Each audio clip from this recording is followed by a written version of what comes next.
Welcome to another edition of the Agenda 2063 TV series show, where we showcase developments around the African Union and its institutions. And in this series, we're specifically taking a look at the African Continental Free Trade Area. The Secretariat is right here in Accra, but the education and storytelling still needs to be told on it. So that's what this show seeks to do. So we're happy to always bring guests who will help unpack and demystify some of these stories for us. And especially on this maiden edition of African Integration Day, we're especially happy to have a special guest for you. So we're going to take a break and we'll be right back. Welcome back from the break, and welcome to APRM Watch. This is a segment where we give you updates on developments around the African Peer Review Mechanism. Now, the African Peer Review Mechanism and Ghana are no strangers. APRM started right here in Accra. Ghana was one of the first countries to start off volunteering itself for the Africa Peer Review Mechanism. And 17 or so years down the line, we find ourselves in a situation where the APRM has an expanded mandate as per the decisions from the AAU in 2017 to help expand the mandate and ensure that the APRM becomes one of the dedicated institutions around democratic governance. So even as the AU is undergoing reform, APRM is a very important institution to watch because right now it is ensuring that by 2023, almost all member states of the African Union should have offered themselves for peer review over the next couple of weeks. For this new segment, I'm very happy to be introducing you to a new segment called Ear on East Africa. Ear on East Africa is an opportunity also for listeners and viewers to get a sense of developments around the East African region. There's a lot going on there, not necessarily because of what developments happen around COVID and how they are tackling it, but East Africa is a region that a lot of us, especially in the West, can learn from. East Africa pioneered mobile money. Kenya specifically was one of the pioneers of mobile money, and which has spread all over now, and a lot of people may not know that. Right now, East Africa is also going through some challenges. We are reading that in East Africa, AMISOM, the funding for AMISOM, which is the AU mission in Somalia, is supposed to be ending in 2020. Of course, Corona has hit, so there's been a little bit of delay among policymakers on what to do with the AU mission. But the AU mission started in 2007, and it obtained a lot of funding from the EU, a lot of funding, more than the AU has been able to offer under what they call the Africa Peace Facility, that offers support for the Africa Peace and Security architecture. But right now, Somalia may be in a very difficult situation if AMISOM troops withdraw. The AMISOM troops currently include Ethiopia, there's Kenya, there's Djibouti, there's one West African country, Sierra Leone, and then of course there are some troop contributing countries, TCCs, which include Ghana. Ghana is offering not direct support but more administrative support. But the countries that are offering are more directly involved have been Kenya and Ethiopia. and that's going to be a bit of challenge for them and that country, and that region could be in some level of difficulty as funding moves from East Africa to West Africa, because now a lot of the money is going to go towards the G5 Sahel in West Africa and fighting Boko Haram, and so that could turn the tables on stability on the continent.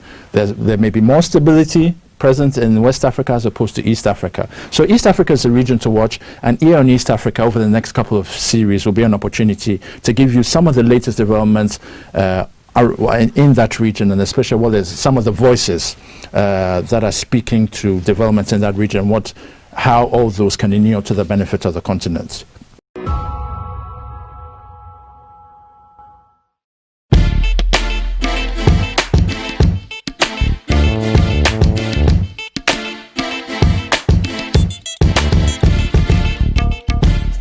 Are you an institution or individual? Do you intend to organize a memorable event to be archived for future reference? Then look no further than AAU Studios, because it's your best bet with our spacious studio and state-of-the-art media equipment such as 4K Panasonic video cameras, KinoFlow lights, assorted microphones, live streaming equipment, among others. You are sure to get the best of productions. Visit us at Trinity Avenue, East Legon, adjacent the National Accreditation Board, or contact the AAU Studios via the following email addresses: info@aau.org, AAUTV@aau.org, or ransford@aau.org. Alternatively, you can call us on +233 244 736280.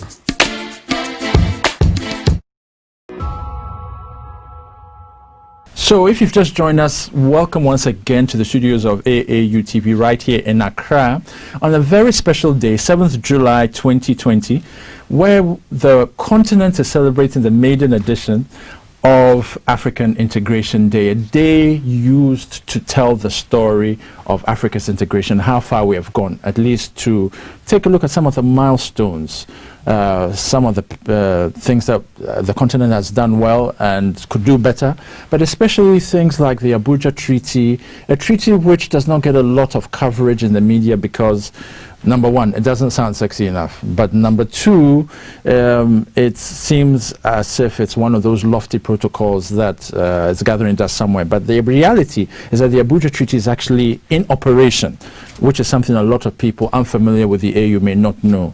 And then even the African Continental Free Trade Area itself is the fourth stage of that is of the Abuja Treaty is where we are at with the African Continental Free Trade Area. So the Abuja Treaty is a living document.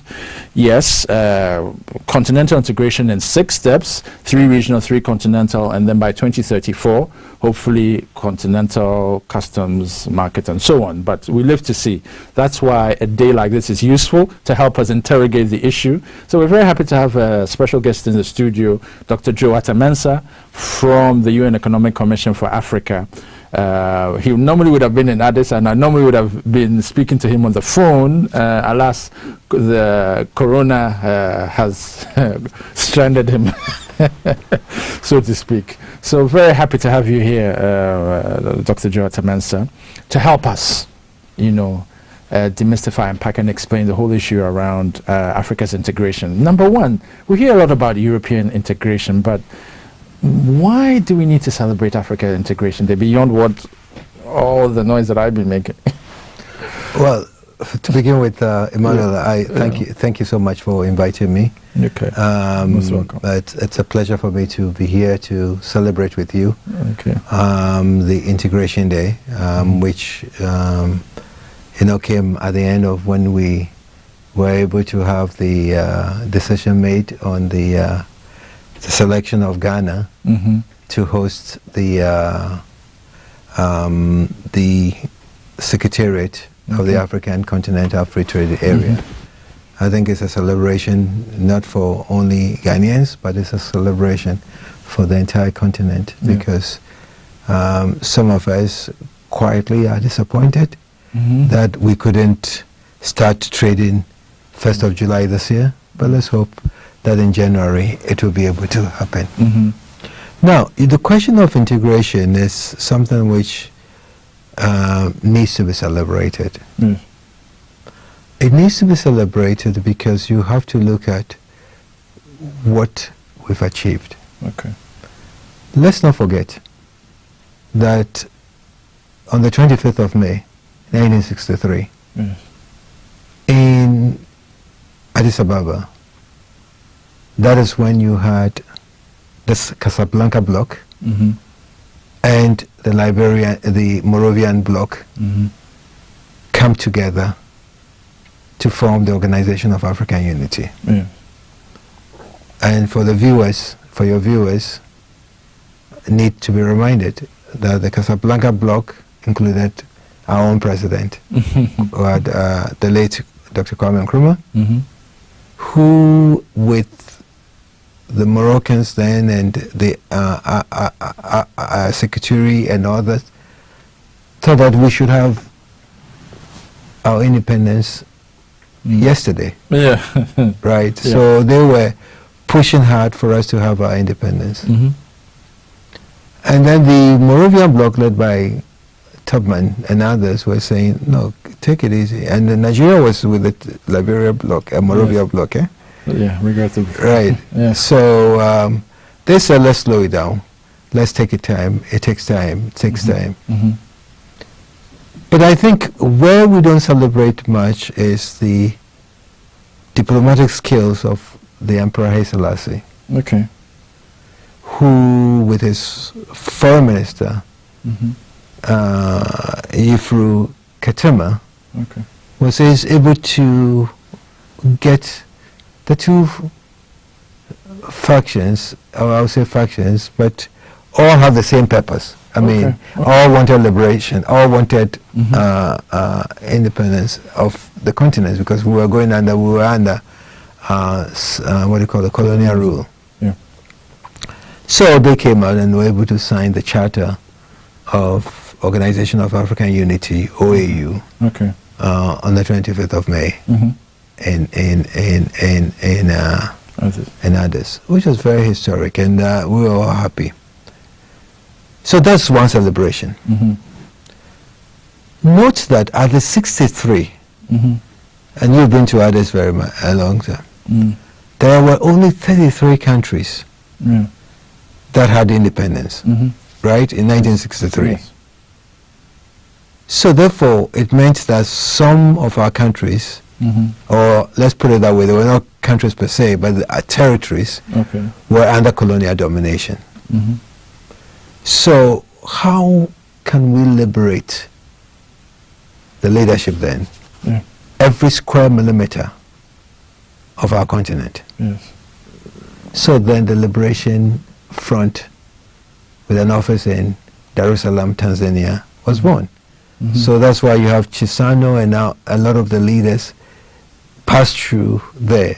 Okay. And let us not undermine Mm-hmm. the work that the Zambians have done as a Okay. frontline state, Okay. taking a lot of hits from then the apartheid South Africa, Okay.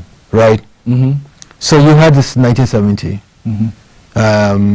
where we had to do that, and I think we should salute Nyerere, Yeah. we should salute our own president, and we should salute, President Nkrumah then, not Yeah. Akufo-Addo, he was not there then, Yeah. and the other leadership at the time. Okay. So clearly, Tanzania and Zambia, the conversation on African integration cannot be told without Tanzania and. I always say Zambia. that. That's my Okay. perspective, that, Okay. Zambia took a lot of hit, Okay. right? Mhm. So you need to celebrate Yeah. the formation of that. Okay. And they were instrumental, Mm-hmm. right? They were very instrumental. I mean, that Liberation Front office was instrumental Okay. to mobilize resources, mobilize whatever it needed Mhm. to support then countries which were under colonial rule. Rhodesia, Yeah. support Mozambique, support Mhm. Angola, support a number of countries, Okay. right? Okay. So with that force, Mm-hmm. right, helped to get independence Mhm. in Africa, Yes. right? Mm-hmm. So when you look at it, it was through that period to 1994 Wow. when you had the apartheid Yeah. being crushed Mm-hmm. in Southern Africa. Yeah. So that's why you see at times the story should be told for the South African young people to understand that the struggle was not their own. Yeah. It was the whole continent. Yeah. I remember sitting next to someone on a plane. I don't know where I was going then. A lady. Yeah. And through conversation said, I'm a Ghanaian. I said, no, you're not a Ghanaian. He says, yes, I was a Ghanaian. I traveled on your passport. Wow. I traveled on the Ghanaian passport because, you know, it was illegal for them to travel, right? Yeah. Yeah. Because they couldn't carry a South African passport then. So that to me is also a celebration, 1994. 1994. However, let's go back a little bit. Okay. During that period, the leadership realized that, you know, the economy was struggling in most of Africa, the so-called lost decade, Yes. where there was no progress in our continent. Yes.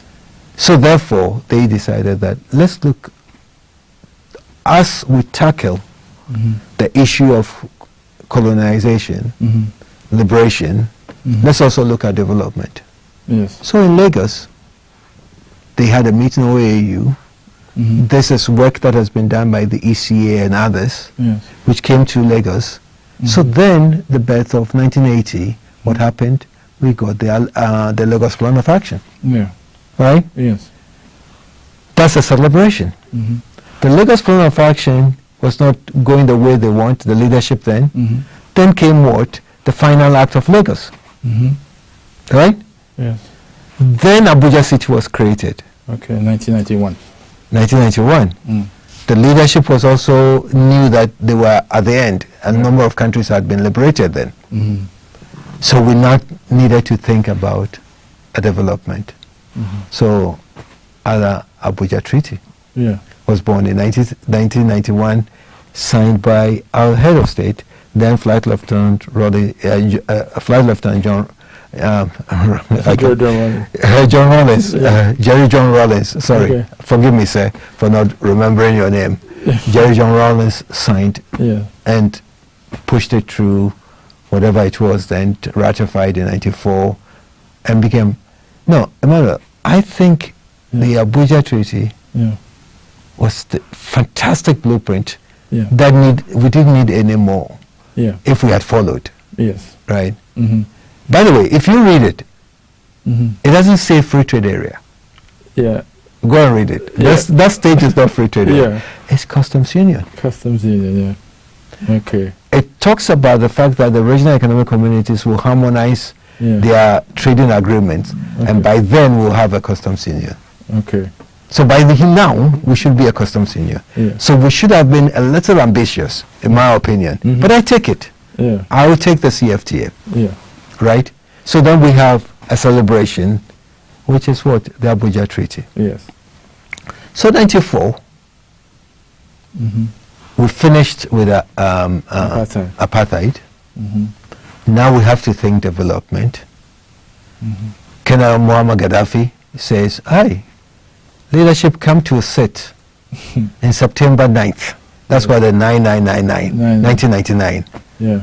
Certain declaration. And then they came with the set declaration, which was the beginning process of transforming us from Organization of African Unity to the African Union. So 2000, President Yadima said, "Hey, you come. Yeah. I want to talk to you guys. Yeah. Come to Lome." Yeah. So they come to Lome in 2000. Yeah. The Constitutive Act, which lays out the transformation, then happens. Yeah. Zambia says, "I don't want to be left out." Okay. Right? Yeah. So 2000, 2001, come to Lusaka. Yeah. Then you had the last meeting of the Organization of African Unity, South Africa. a celebration. Yeah. And guess what happed? During those whole discussions, the leadership said, we need a new way of engaging with our partners. Yeah. Meanwhile, President Obasanjo and President Mbeki have been doing their own work on the new renaissance. Yeah. Right? President Wad says, I also have been thinking about how we engage. So we have something called the Omega. Yeah. With the help of our own son, lustrous son, Dr. K.Y. Amwaku, who was then in charge of ECA then, was able to get the ECA to put together the BETH that came up with a package or the framework on the NEPAD, or the new partnership for Africa's development. Okay. Right? So 2001 is the first meeting of NEPAD. A milestone. Another milestone. 2002, Mbeki says, let's come to Durban. Yeah. That was the first meeting of the African Union. And on that note, we're going to take a break because we're getting to the exciting bits of how we have gotten here. So we're going to take a break. We'll be right back.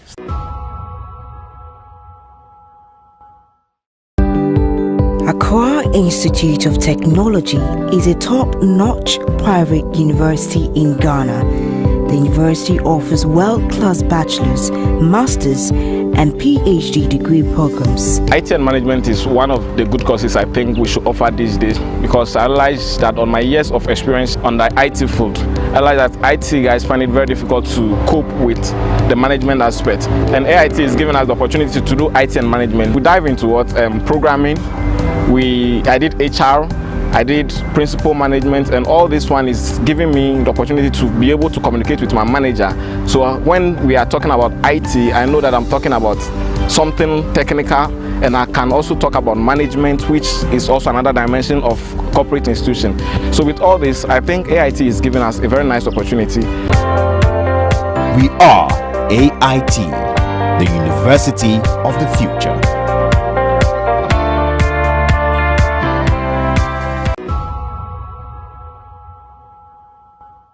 Welcome back from the break, and if you've been staying with us, you'll know that we have a very important guest with us, Dr. Joata Mensah from the UN Economic Commission for Africa, helping us, trace the history of Africa's integration from the OAU right up to contemporary day. But I need to hear your voices. It's always good to hear from you, whether it's on Twitter, whether it's on Facebook.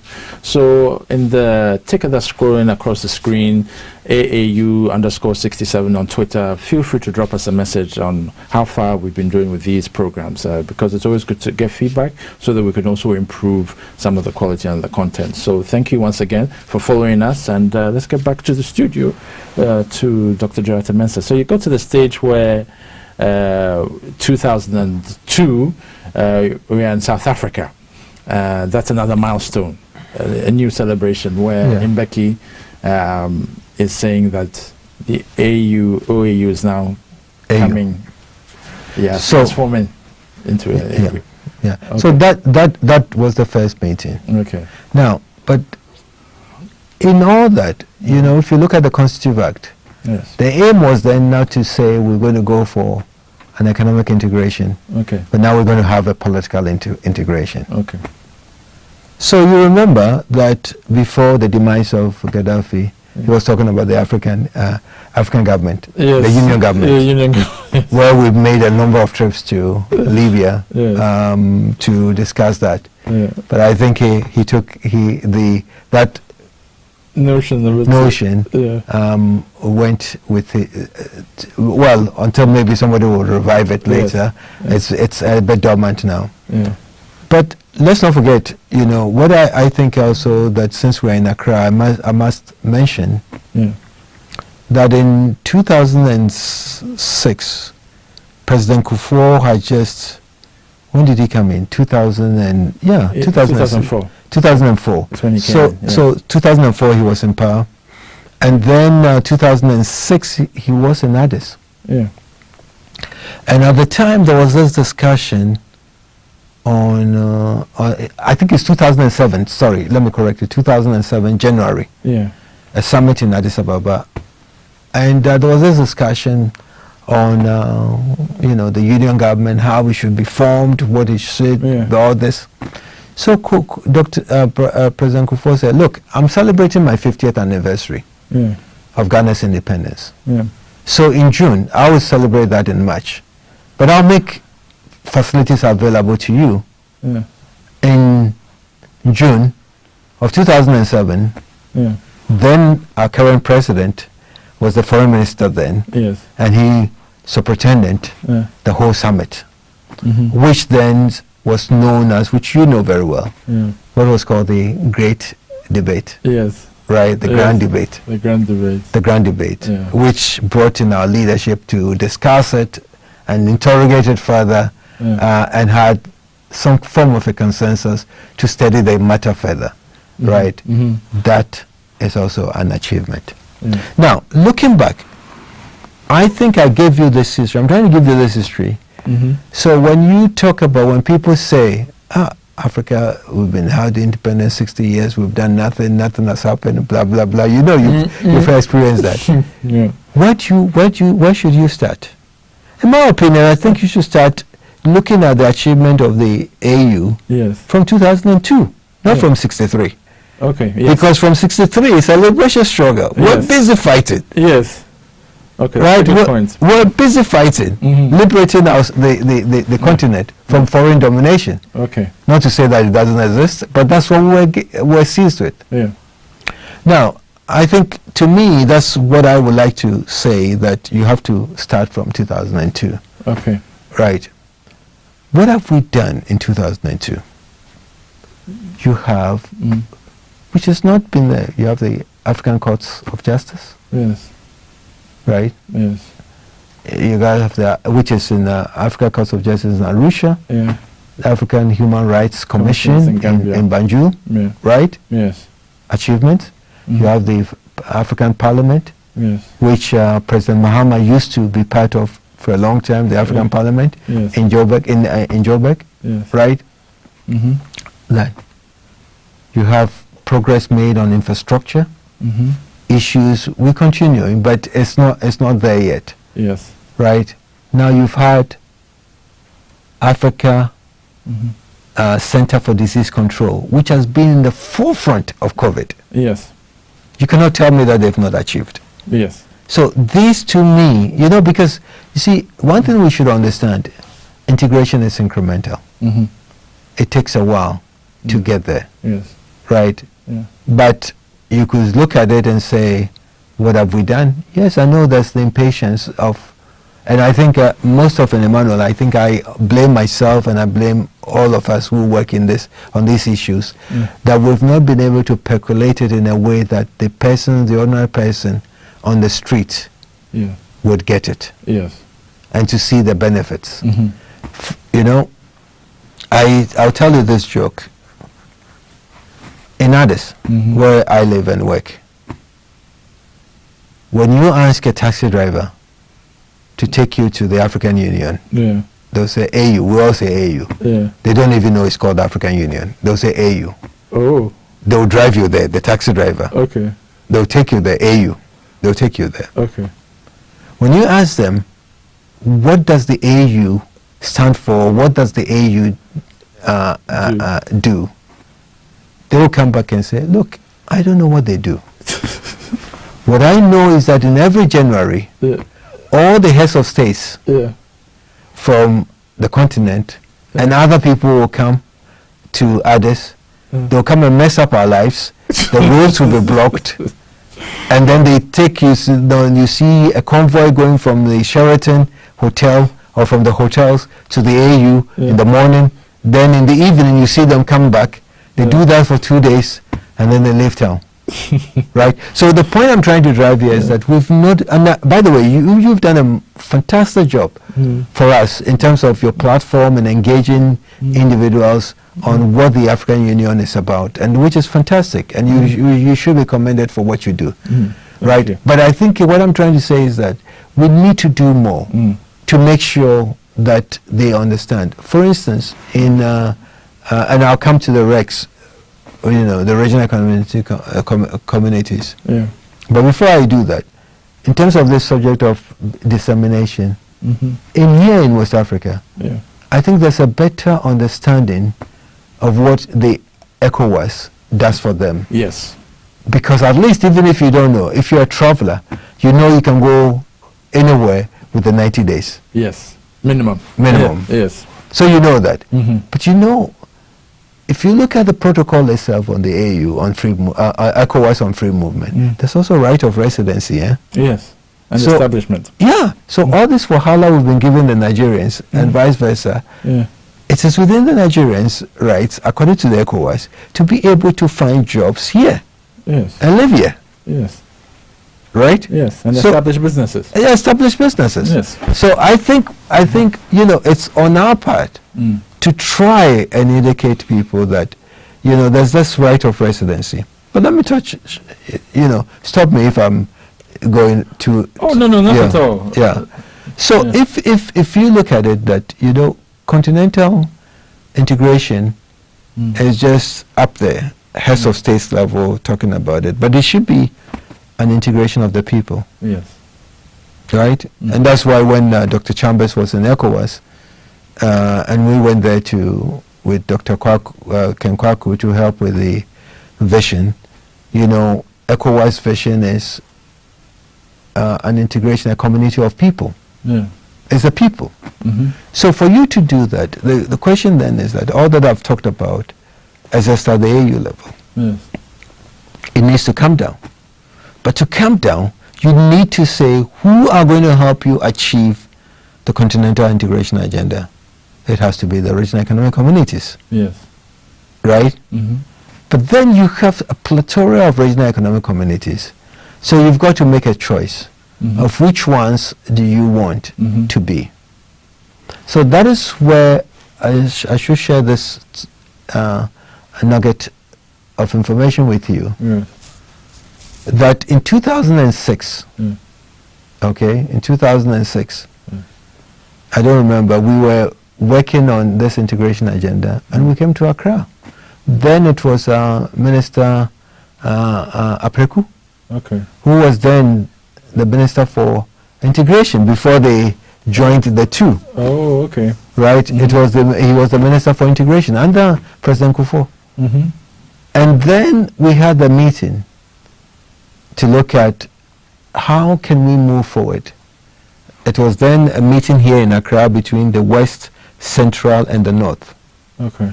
Of Africa. of South Africa. Yeah, because it was a work ECA was doing Okay. with AU. And we did a similar work for the Southern. And then we needed to meet. And Burkina Faso, then under the late Minister Ouedraogo, offered to host us.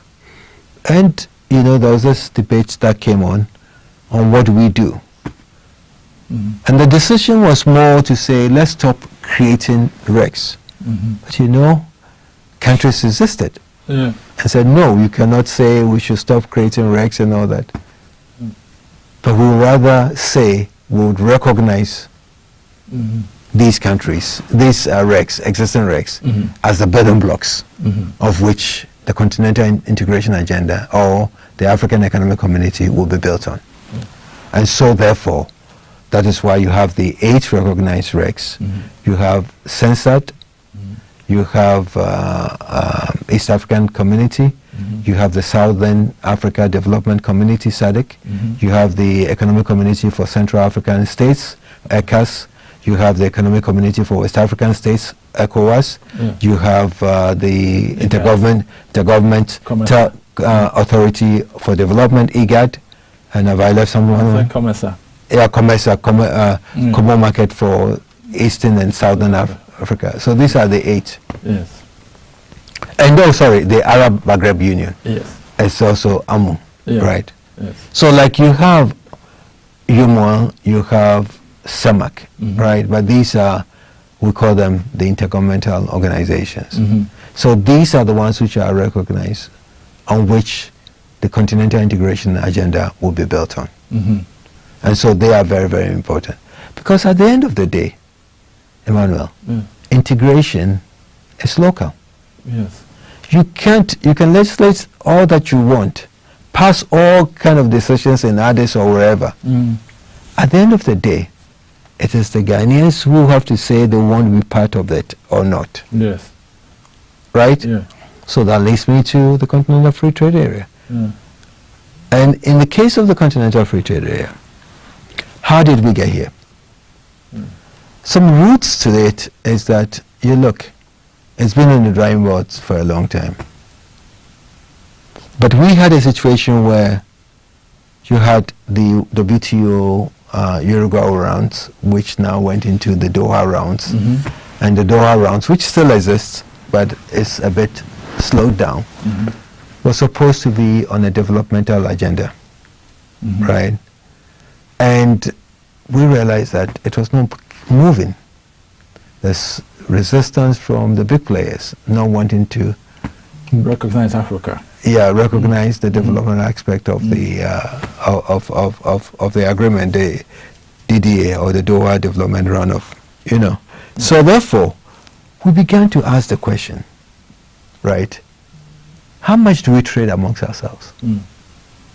Right?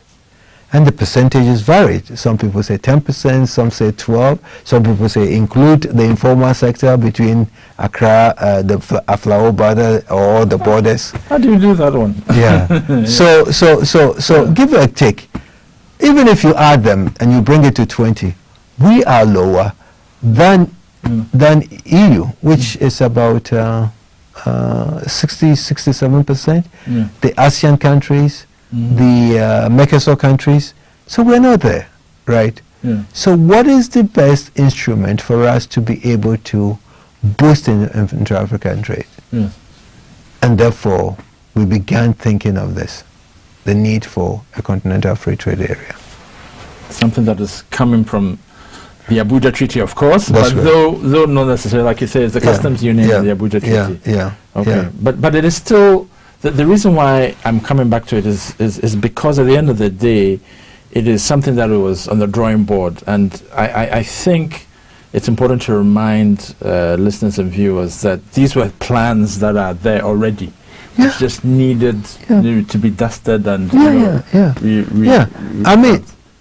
I mean, you are here in the question of the Agenda 2063. The way I would say is that the Continental Free Trade Area is one of the flagships of the Agenda 2063 to be done, which we've successfully done.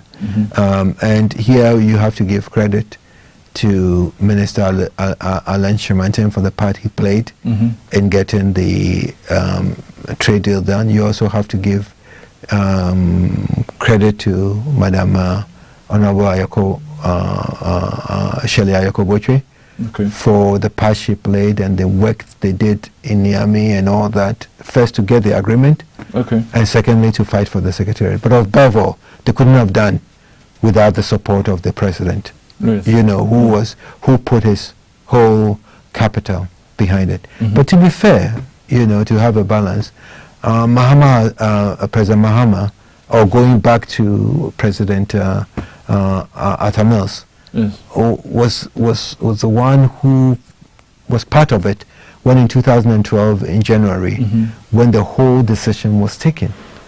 Because he is the one who called for it, gave the keynote speech on the trade aspect of it. So that's the boosting intra-African trade. Boosting intra-African trade and calling for the free trade area, the decision for that. And I cannot be complete if I don't give tributes to my the ECA under Mr. Abdullah Ijani, and then under Pink, but also of the AUC side, but also instrumental in that is also the deputy chairperson of the AU then, His Excellency Erastus Mwencha, who also was very instrumental in how we got, because it was not easy, because those who were in the room at the time when this was being discussed, we left confused. We didn't know, because there were some presidents saying we don't have the what it took to have the CFTA, in terms of infrastructure, we're not ready and all that. But fortunately, I mean, we were able to. They were lucky that these personalities that I mentioned, and credit belongs to everybody. Particularly everybody for it to happen in 2012, and I sing the praise of President Mahama again in 2015. He agreed to chair the high-level committee on trade. He chaired, and he was also instrumental in terms of pushing forward the agenda. So Ghana has definitely played its role. Has played its role. And continues to play its role. We're very happy to hear that. So far, some of the countries that we need to look out for, especially for those wondering what countries are the key players. Ghana has always been one. There's Tanzania, there's Zambia, there's South Africa as well. And so for all the challenges that these countries have had, these are important milestones that we must always. But I must say, I remember. mean, it will not be complete if you don't give credit to President Paul Kagame, Yes. who brought under his chairmanship, brought the meeting to Kigali and the 2018. Yes. He brought the leaders together and got it done. And everyone thought, AU decisions for ratification requires only 15 countries. Yes. Right? Yes. For some reason, Yeah. the free trade area pushed it to 22. Wow. Right? Mm-hmm. And because the skeptics talked 22, there are a lot of decisions that you can't even do with even 3 countries. You can never get a ratification for 3 countries. But on this one, This one, we have 30 ratifications. Yes. 54 signatories. The only holdout now is Eritrea, but I'm sure they will come around. Yes. Impressive, isn't it? It is. It's impressive within a short time. Yeah. Right? And of course, some point to Kagame as well, as ability to chair the AU very meticulously and at that time. For me, there's no doubt about that. Yeah. Right? For him to bring and to be able to be the chair and all that, to do what he had to do to get everybody on board. So. And every head of state was there. Yeah. A few. No, I shouldn't say every head of state, but most heads of states were there. And they, even though they couldn't sign, some couldn't sign, they signed the declaration and all that to commit. Yes. Right. But also, Emmanuel, all this cannot be said if you don't give credit to the president of Niamey, President Issoufou, right, who was a champion on the free trade area, right? Yes. The manner in which he also mobilized support, must be, credit should be given. Okay. And of course, these things don't happen if you don't have a secretariat which has to back you up. Of course. The AU Commission under Faki. Yes. Right, and our own son, Ambassador Kwesikote. Yes. So, all these people needed, to be mentioned. And I tend that to see success has a lot of fathers. Yes, that's true. Failure is a widow. Yes. Right. So. And at the end of the day, just in our wrap up, I think one thing that we need to touch on very quickly is the fact that this is a year of silence in the guns. Right. Right. And yet, and it's also supposed to be the year when trading was supposed to have begun under Continental Free Trade Area. Yes. So, how would you reconcile, the issue of resolving conflict on the continent and trading with the whole discussion around Africa's integration? Well, I mean, look, we have challenges, right? Yeah. You can even define the Black Lives Matter as a challenge for America, right? Yes. Because it's a challenge, yes. Racism and all that. They need to deal with it. It's just unfortunate that when we have a challenge, it's magnified as if we are barbaric. Right? Yes. So we have conflicts, and I'm not trying to belittle that. It's not important. But Emmanuel, you know very well the amount of democratic elections that is taking place. Could you believe that Malawi, a Supreme Court, will throw out a whole election? No. And call for election? And in that guise, it happened in Kenya. Yes. But the government continued.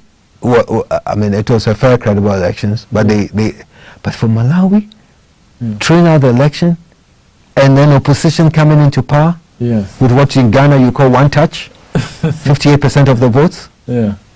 Right? Yeah. Why don't we celebrate it? It's important to. Right? That's a peace dividend. Yes. Right? How many elections are going to take place? Or how many elections are going to have taken place under a peaceful transfer of power? Last year, and but we don't talk about that. So the aim is symbolic, that we wanted by 2020, at the end of December, that we could silence the Ghana. But that is an uphill task we couldn't achieve, because we still have Somalia to deal with. We still have some trouble spots that we have to deal with, right? And those things, we have to find a way to deal with that, So I think it's important. But You talked about, off the camera, you were talking about Amazon and the funding and all that. Yeah. One of the reasons that we did the financing, and the AU did the financing of the union, Yeah. was also to be able to find money, to be able to support some of these peace missions, Yeah. right? And I'm happy to report to you that Africans themselves have raised 120 million. 120 million and counting. The last time, maybe it's more than that, US dollars, Yeah. to put into the trust, to put in the fund, Fantastic. the peace fund, Okay. right? Which is what is going to be used to support. They've been able to structure that fund will be managed in the way funds are managed. They're going to get a fund manager. They have a board that looks over it, oversees it, and all that. So that, to me, it's working. But you know, in terms of silencing of the gun, it's unfortunate that we may not be able to achieve it by the end of, you know, we have only 3 months or, you know, Yes. it may not be done. But symbolically, I think the conflicts in Africa is down than before. We are having democratic transfer of power, which is helping. But before we go, let me come back a little bit with the CFTA. Yeah. Look, we have to ask, you know, for Ghana. Yes. The Ghana should begin to think for themselves, not only because you have the secretariat. We've had this discussion before. Yes. It's nice, beautiful to have a secretariat. But what leverage can you get from it? A quick one. Ghana should think of using the CFTA to develop its financial hub, Yes. because trading is going to be. So you could start being the hub, financial hub for West Africa, and then build it up. Yes. Use the CFTA as a means of industrialization. So instead of selling cocoa directly, right, see how you can add value to it to get it into chocolates. So therefore you can have the one district, one factory. Yes. Use it.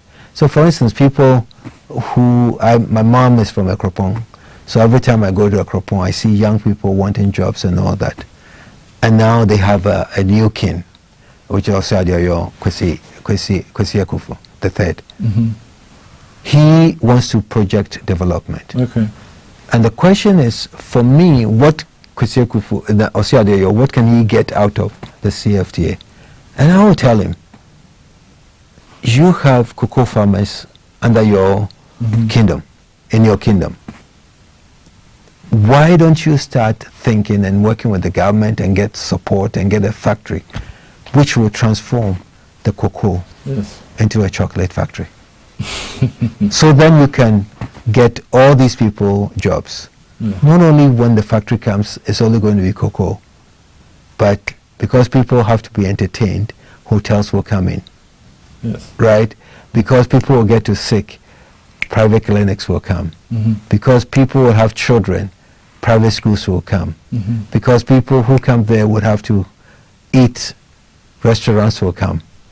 Because people who come there will need transportation, first class transportation will come. So you know, with this already, yeah, you see what it creates, right? Yes. So for me, I think I'm just saying that I'm using my hometown as an example, but this is something Ghana can think of. Okay. To see how can we leverage the CFTA to serve the benefit, to the benefit of all Ghanaians. For all Ghanaians. And this is where I dare the private sector. Yeah. They think that the government should go to them. I think it should be the reverse, because I was talking to someone who was telling me, who wanted me to talk to a group on the CFTA, and he says the Americans have figured it out.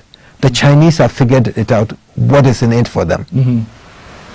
Why is Africa waiting for AU or ECA to come and tell them what the CFTA is about? So I'm daring the Chamber of Commerce around Africa, including Ghana, study the CFTA, bring your partners together, and see how you can benefit from the CFTA. But it shouldn't be the very first, where, you know, institutions or the NGOs like you and the platform you are creating to educate, they should be owning that platform. Yeah. Right? Yes. Right? Integration is for the private sector. You know, they always say that they are not involved in decision making. Whereas in the US, it's a lobby. Yes.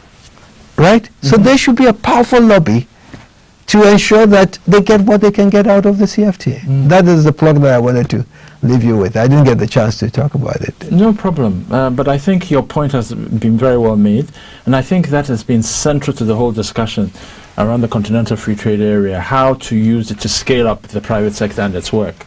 And so on this maiden edition of African Integration Day, I think those are some of the takeaways that we need to go away with. That now that the Continental Free Trade Area, as Dr. Joe Atamansa has said, how are we going to use as an opportunity? Of course, we're going to start in the conversation has to start in Ghana, but it will continue in the region and outside the region as well, on how to use the Secretariat to leverage, to scale, to build alliances and different networks, also among the private sector, so that they begin to tell the story of how intra-African trade was expanded from 12% to 53 to 54 to 55% without the help of governments. Because at the end of the day, governments have a lot of things to do beyond winning elections. They have roads to do and all these other things. So the private sector, now it is your time. What are you going to do on the next African Integration Day? I want to be able to say African Integration Day, there's a list of African companies that have come up because they capitalized on the fact that ASCFTA Secretariat is here in Accra, and this is what they've done, the new alliances and so on. So let's get to that stage.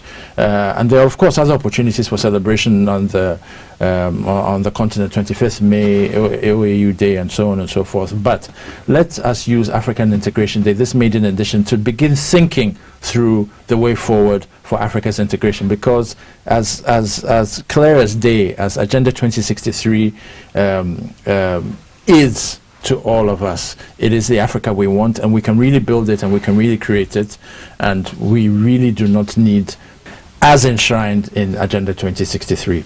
Thank you very much for today's edition. Thank you for following us. We hope to hear from you. On the screen, the ticker following across the screen, AAU_67 on Twitter, Association of African Universities on Facebook. We hope to hear from you on how we can scale up these conversations and these discussions around the Continental Free Trade Area, around AU institutions and so on, so that finally we can get the Africa we want, homegrown, like good homegrown chicken, made in our grandmother's home. So thank you once again, and we hope to speak to you.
participants that have registered from this webinar across the globe, and I welcome each and every one of you. I'll be your facilitator today, and my names are Nodumo Dlamini.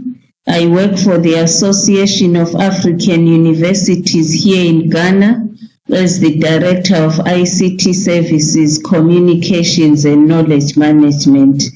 We have an exciting program today that is just beginning.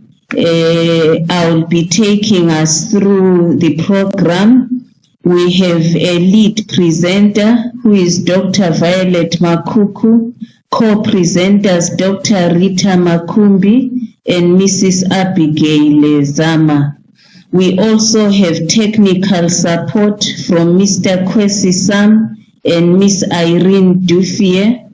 So before my welcome remarks, I'll be calling upon Kwesi to please tell us more about the platform so that the participants are able to use the platform. So Kwesi, I'm calling upon you to please show the participants the important areas of our Adobe platform.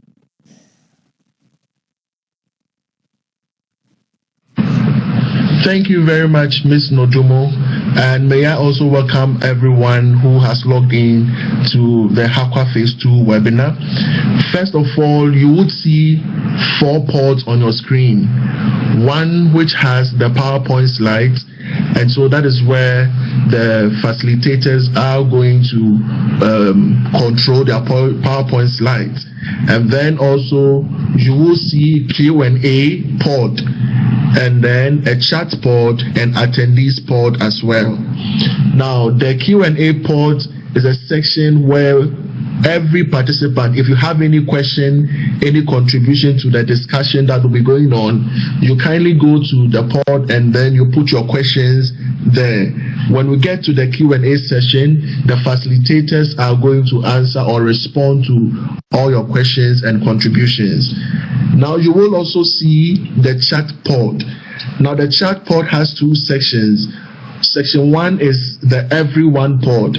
Everyone pod means that all of us who have registered for today's webinar can send messages, can respond to messages on that pod, and everybody sees it. But there is a second pod that is a bit private. If you want to chat with any participant who is logged on today's webinar privately, all you need to do is to go to the attendees pod. You scroll through and you put your cursor on the person's name. So for example, if you want to chat with a friend, put your cursor on the person's name. The option of start private chat will show. Click on start private chat and you will be able to engage the person privately. Messages sent to that pod will not be seen by anybody. It is between you and the recipient of that message. So we have Q&A, we have chat pod, and then we also have the attendees pod. The chat pod has the private one and then also the general one, which is for everyone to communicate.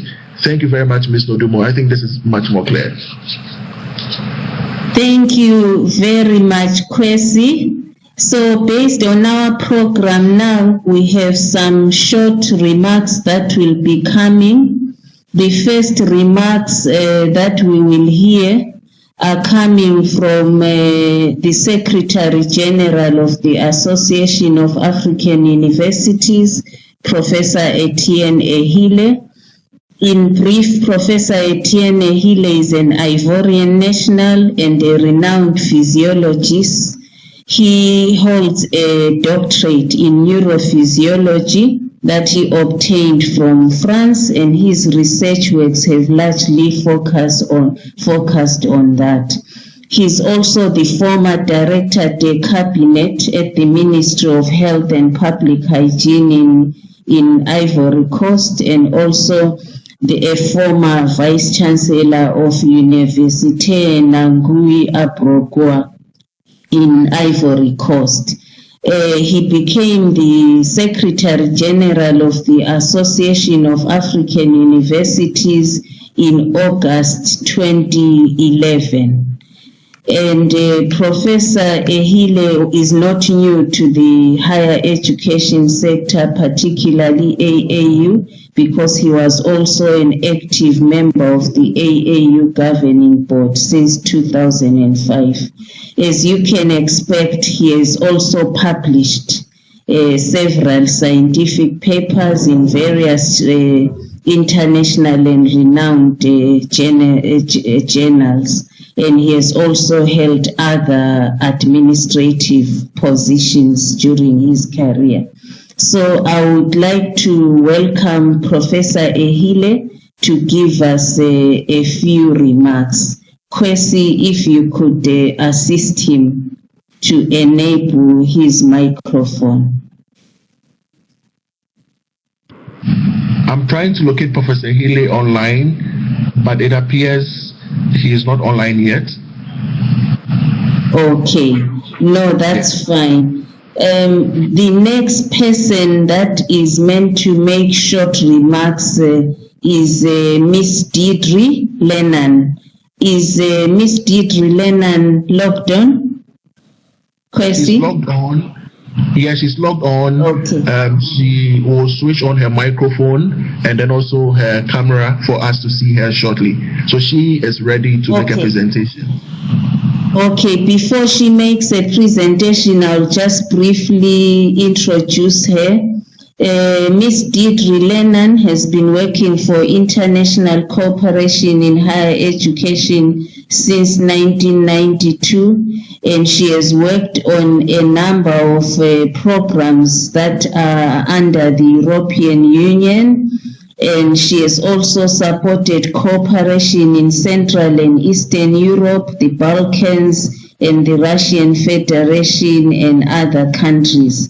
Since 2009, she has had a particular interest in higher education policy issues within Africa and the European Commission's DG Education and Culture. She's also been involved in the preparation of several programs such as Erasmus Plus and other programs that promote internationalization in higher education. She's also involved in the HAQUA project as a supporter and represent an institution that is actually supporting the funding of the HAQUA project that we are hosting this webinar for. So you are most welcome, Miss Deidre. I'll put off my own camera so that people can see you. Thank you.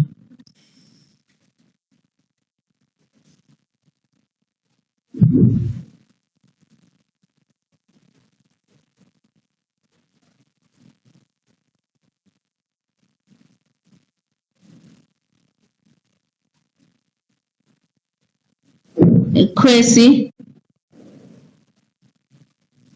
Hello, Ms. Nodumo. Yes, is Deidre okay? Yes, she is a presenter. I don't know if she can hear us. She has to put on her microphone and then her speaker as well.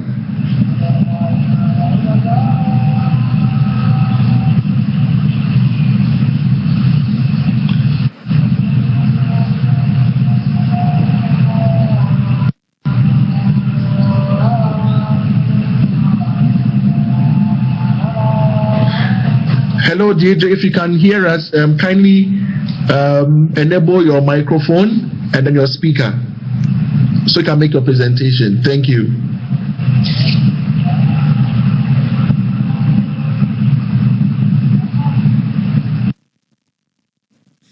Okay, maybe we can return to that. In the meantime, I suggest that I can be introducing the speakers that we have today.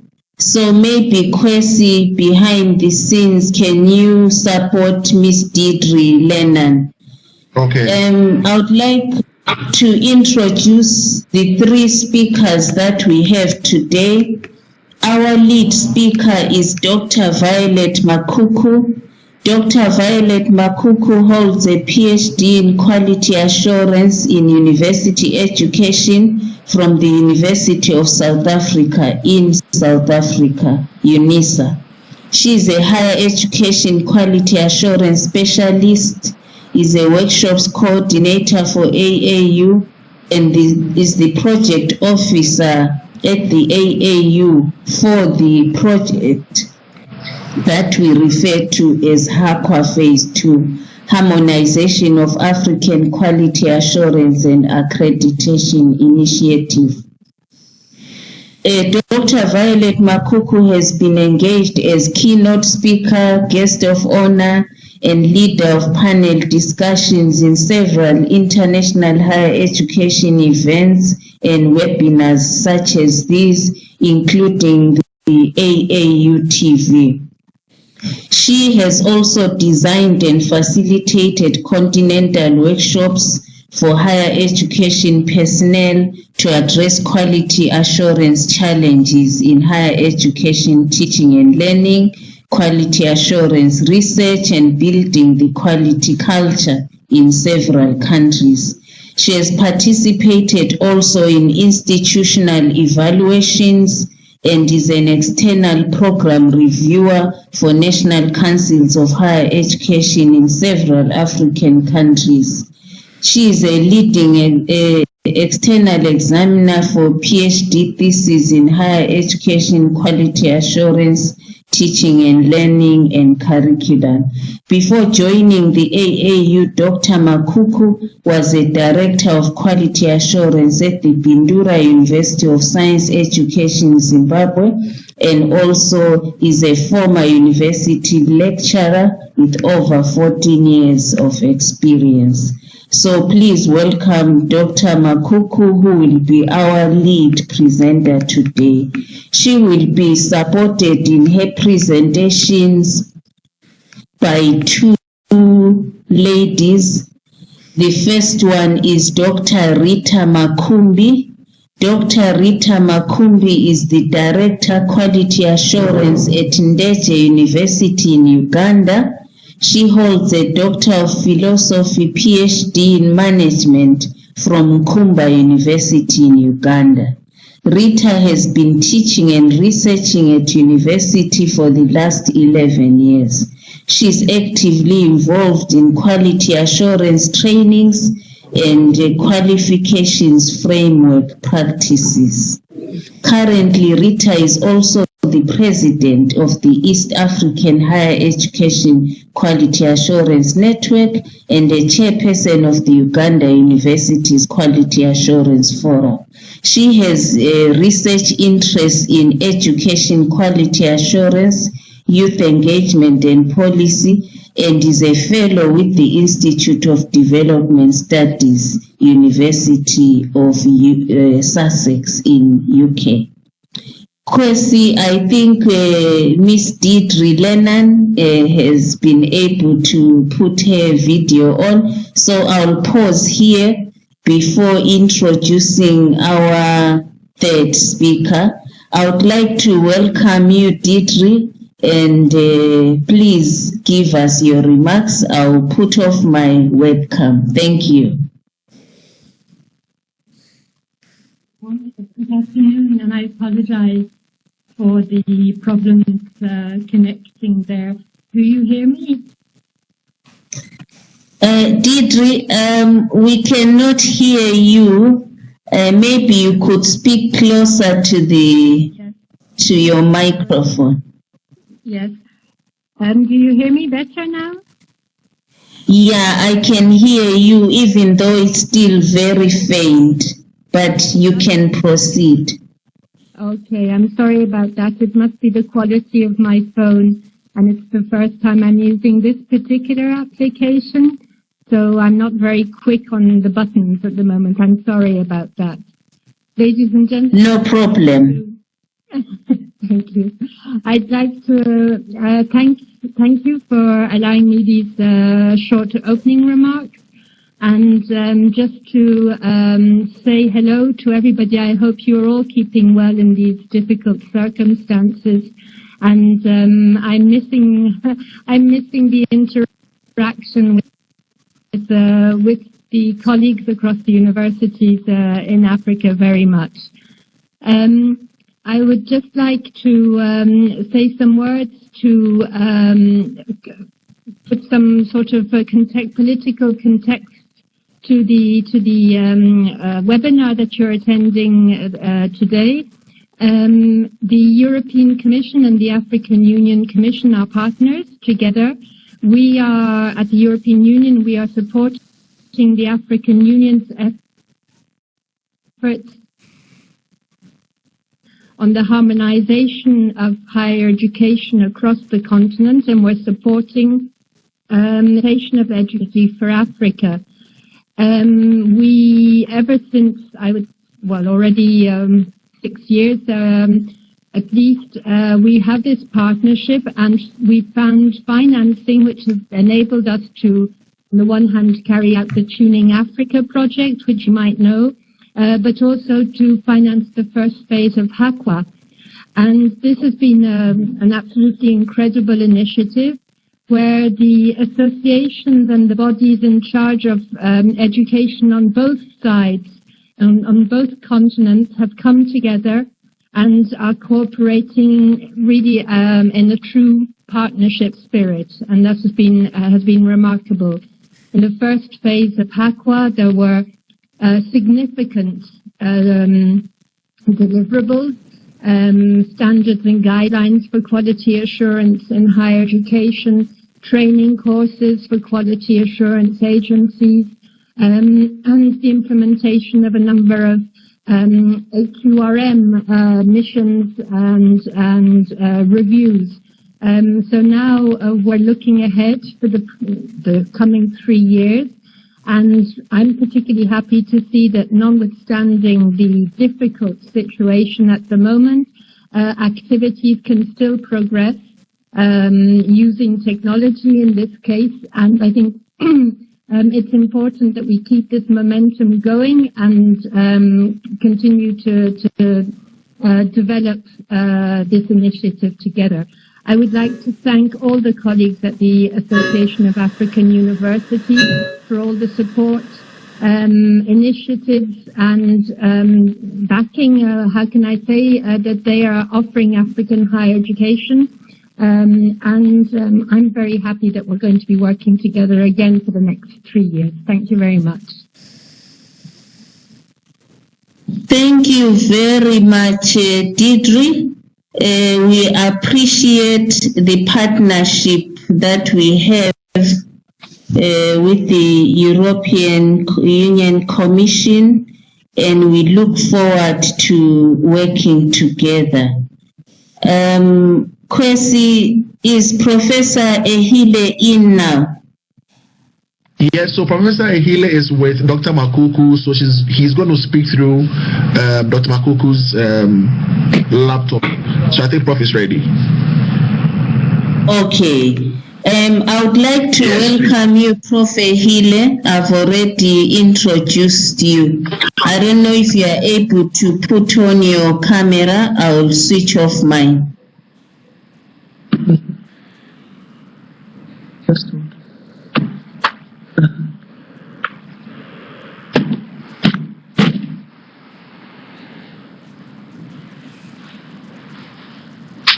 Good morning, distinguished participants, ladies and gentlemen. First of all, allow me to introduce 2 key persons who were instrumental in Aqua 2 initiative.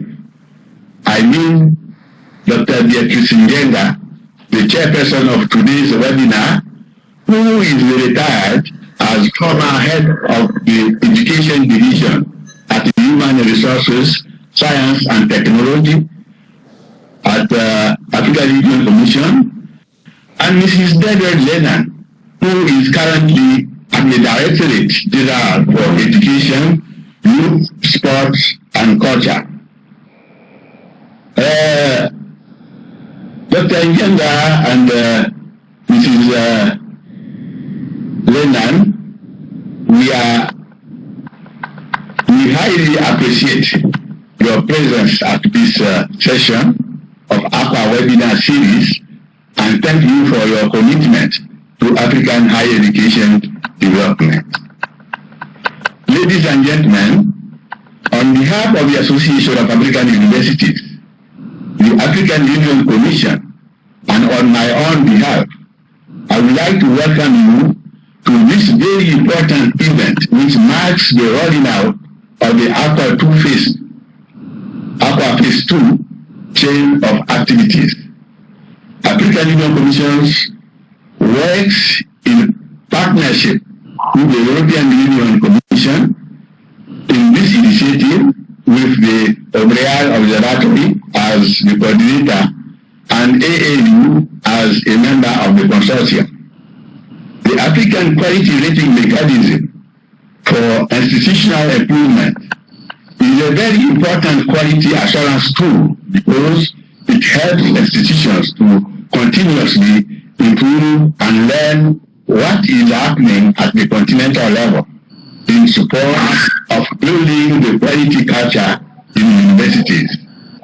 It is also special in the sense that it is sharing important information with African universities on the AQLM upcoming event that universities are encouraged to take part in. For those who are taking part in this webinar session but are yet to be AAU members, we encourage you to join AAU membership so that you can enjoy the benefits associated with being an AAU member. On this note, I wish you all a fruitful and successful day as you take part in this activity. Thank you. Thank you very much, Professor Ehile. We appreciate your remarks. I wanted to ask from Kwesi, is Miss Elizabeth Colucci speaking now, or she will speak after the presentations? I'm a bit confused, sorry. Is she ready to speak now? Kwesi? We can go ahead with Dr. Makuku's presentation, and after she will make her remarks. Okay, thank you very much. I had introduced Dr. Violet Makuku, who is our lead presenter today. I also introduced Dr. Rita Makumbi, who is the Director of Quality Assurance at Ndege University in Uganda. I'm now pleased to introduce Mrs. Abigail Zama Anderson. She works for the Kwame Nkrumah University of Science and Technology. She holds bachelor's degrees in management studies and a master's of arts in human resources management, all from the University of Cape Coast here in Ghana. She has been in higher education management since 2004. Firstly, at the University of Cape Coast as a project officer in the consultancy unit. Then in 2005, she joined Kwame Nkrumah University of Science and Technology, and she's currently an assistant registrar at the Quality Assurance and Planning Unit in the Office of the Vice Chancellor. Abigail assists in maintaining quality assurance in the university and in organizing capacity training for all staff at the university. She also coordinates the publication of quality assurance bulletins and basic statistics documents for the university.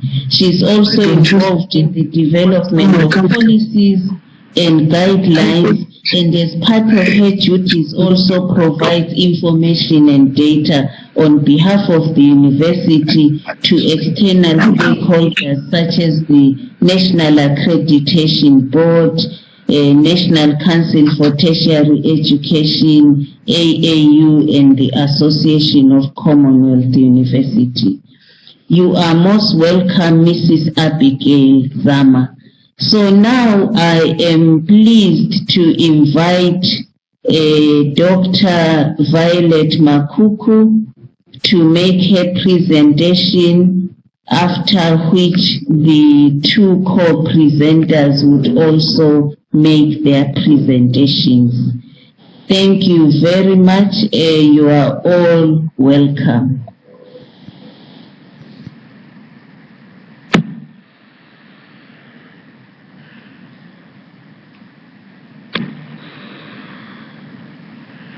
Thank you very much to all of you for joining us at the Association of African Universities. In fact, I think in most cases people do make a mistake that they think us at the Secretariat are the Association of African Universities.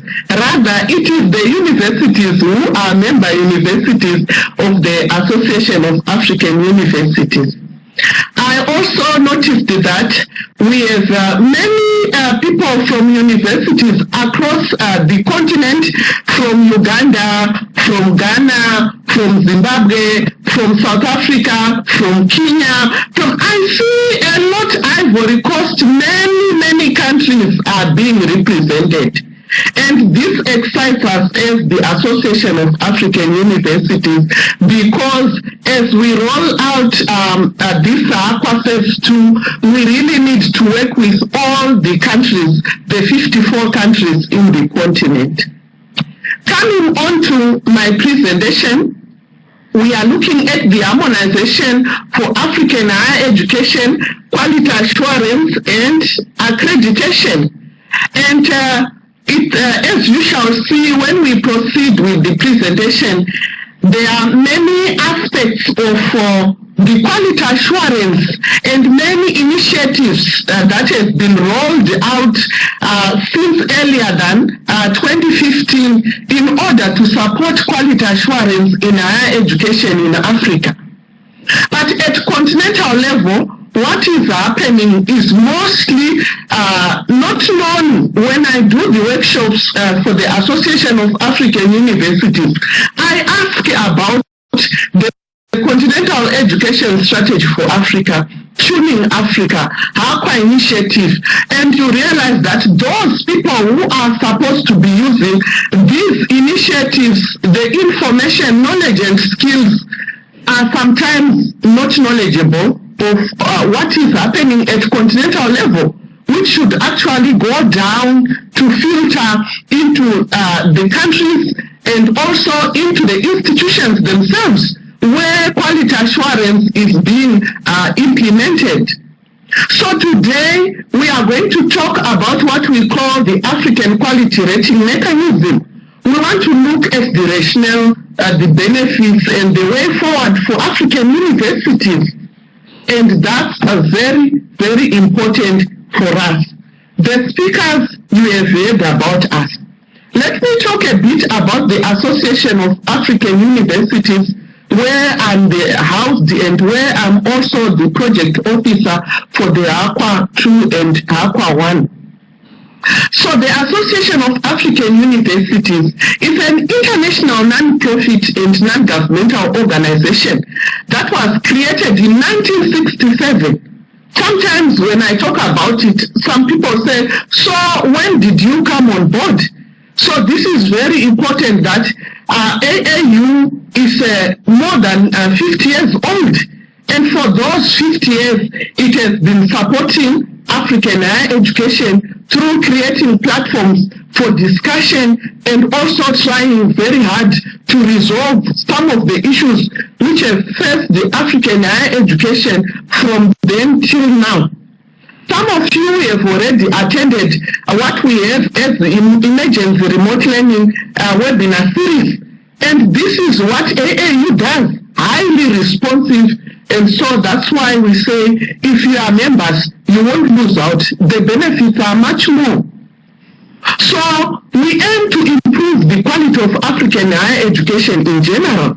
and strengthen its contribution to Africa's development, socio-economic as well as political development. The Association of African University is also the implementing arm of the African Union Commission, and so it's not by accident that the AQUA initiative is part of it. AAU is the part of the consortium which is implementing this AQUA initiative, which is the brainchild of the African Union Commission under Beatrice Njenga, as already explained by Prof. Eile, but funded by the European Union Commission through Ms. Dedre, which is very important in their political partnership. Now, what is important also is to note that this continental education strategy for Africa is a very important tool under which we are also pushing everything to do with quality in higher education.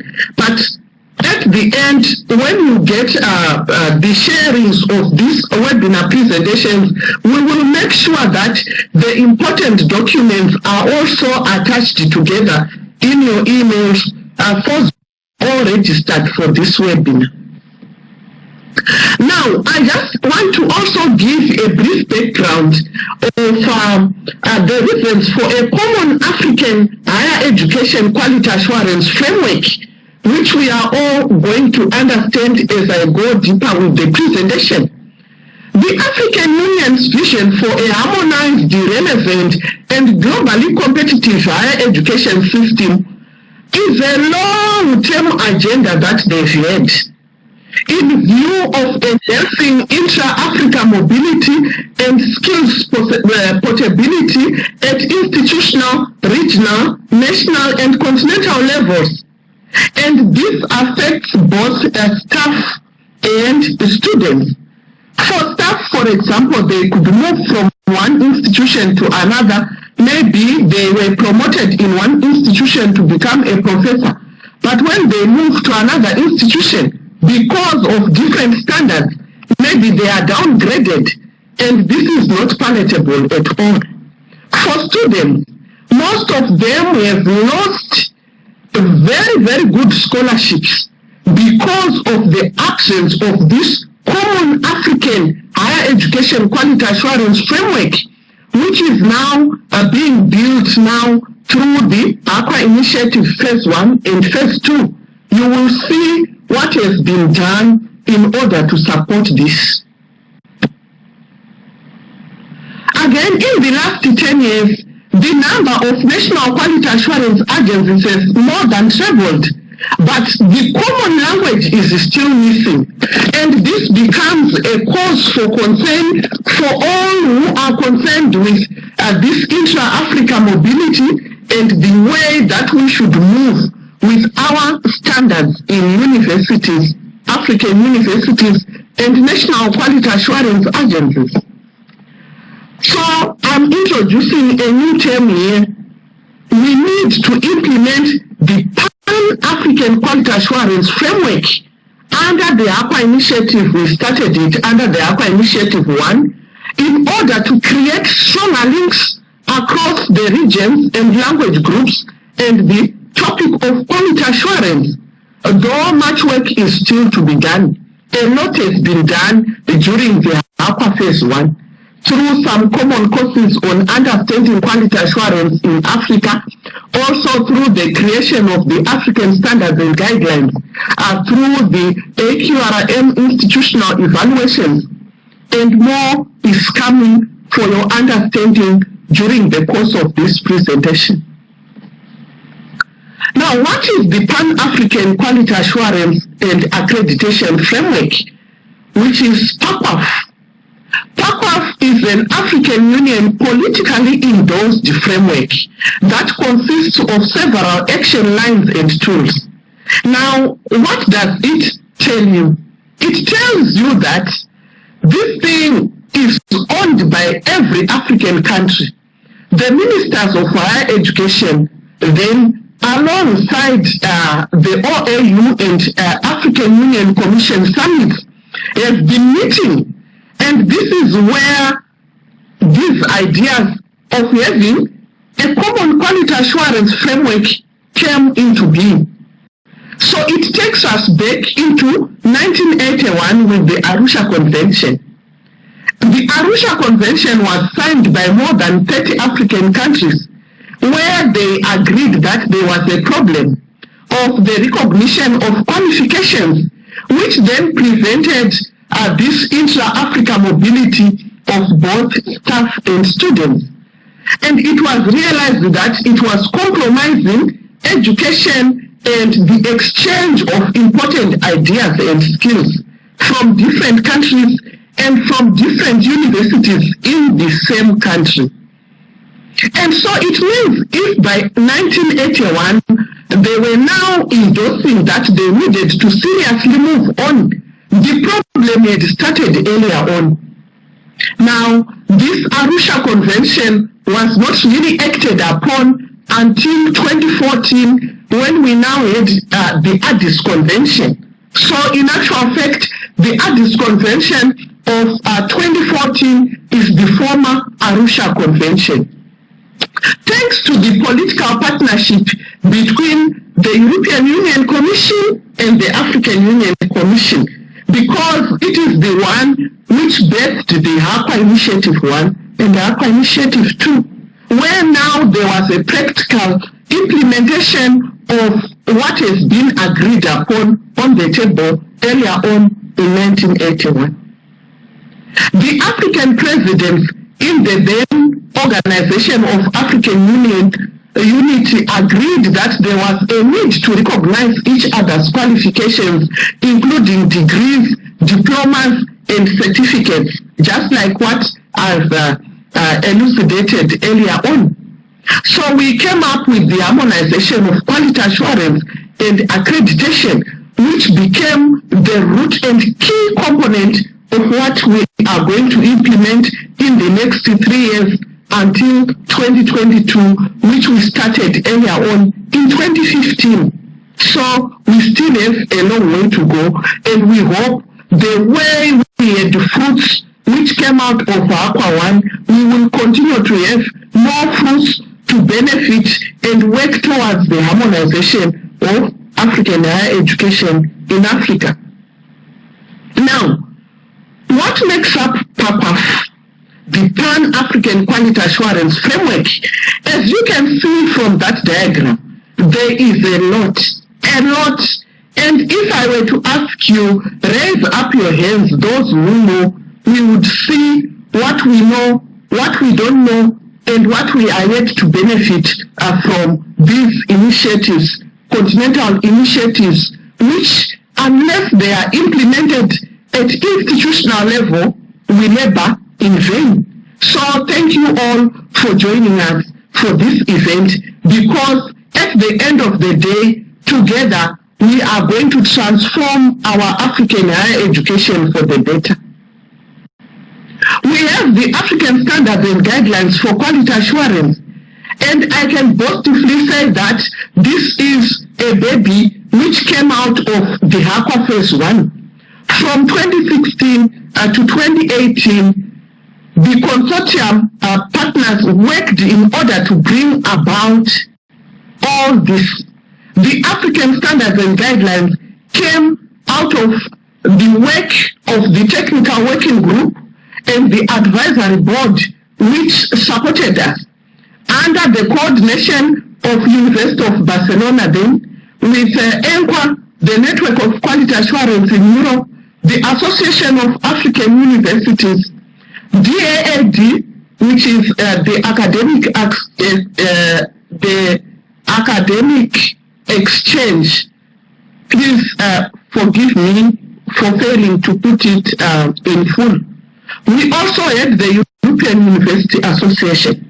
And so through the workmanship, through the teamwork, we came up with the African Standards and Guidelines. But it was a long process of consultation.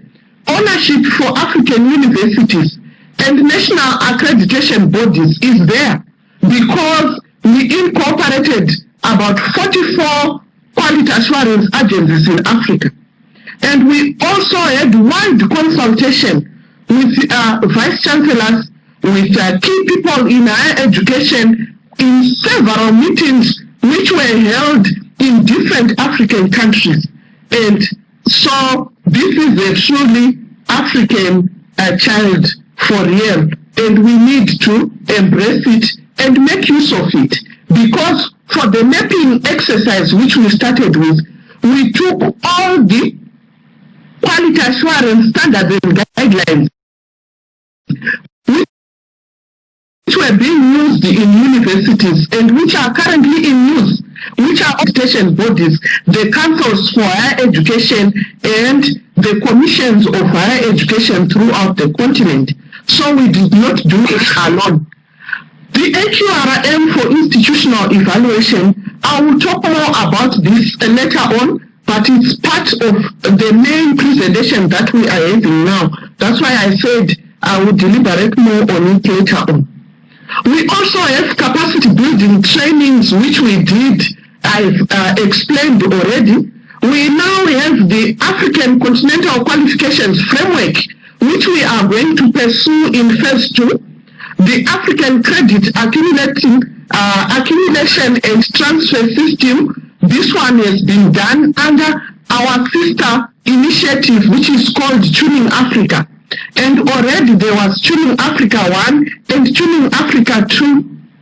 The Addis Convention is actually our guiding framework.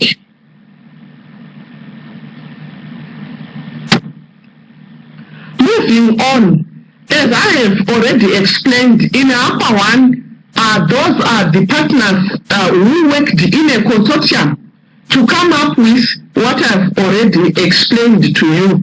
The main objective was to contribute to and support the harmonization of African higher education programs and the creation of a revitalized, distinctive, attractive, and globally competitive African higher education space through enhanced intra-African collaboration.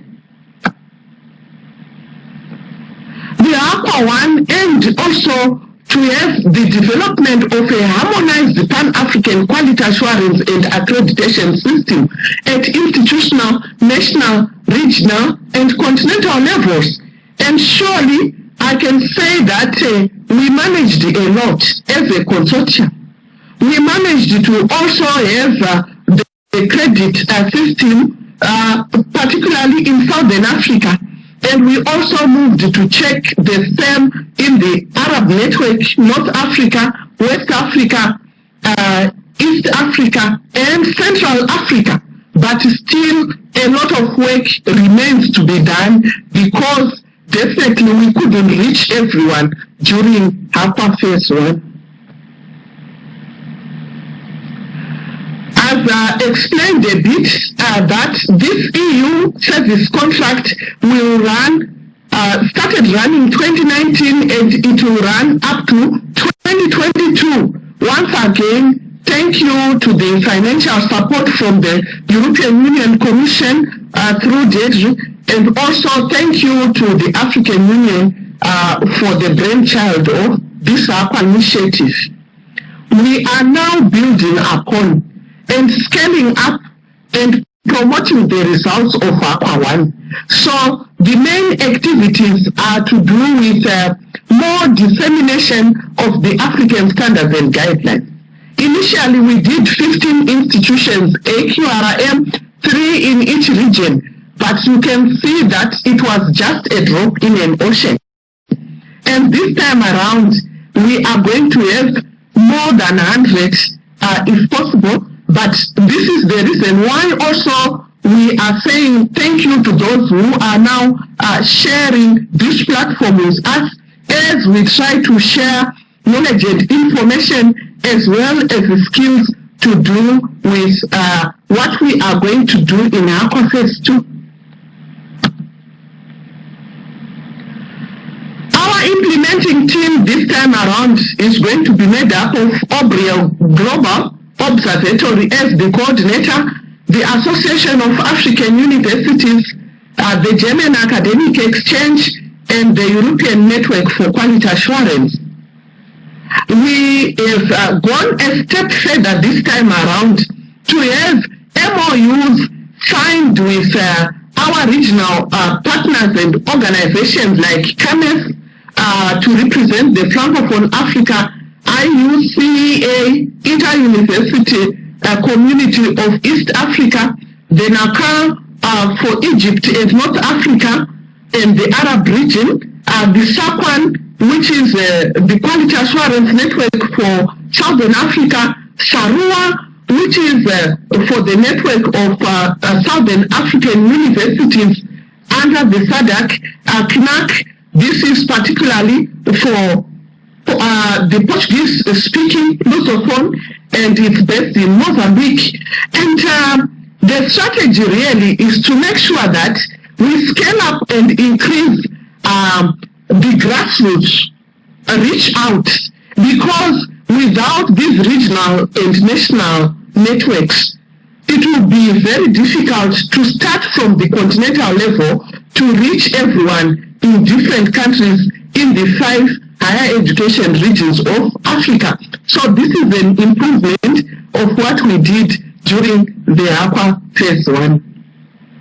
We also have an advisory board which is made up of key regional and continental organizations which are representing key sectors of quality assurance in African higher education.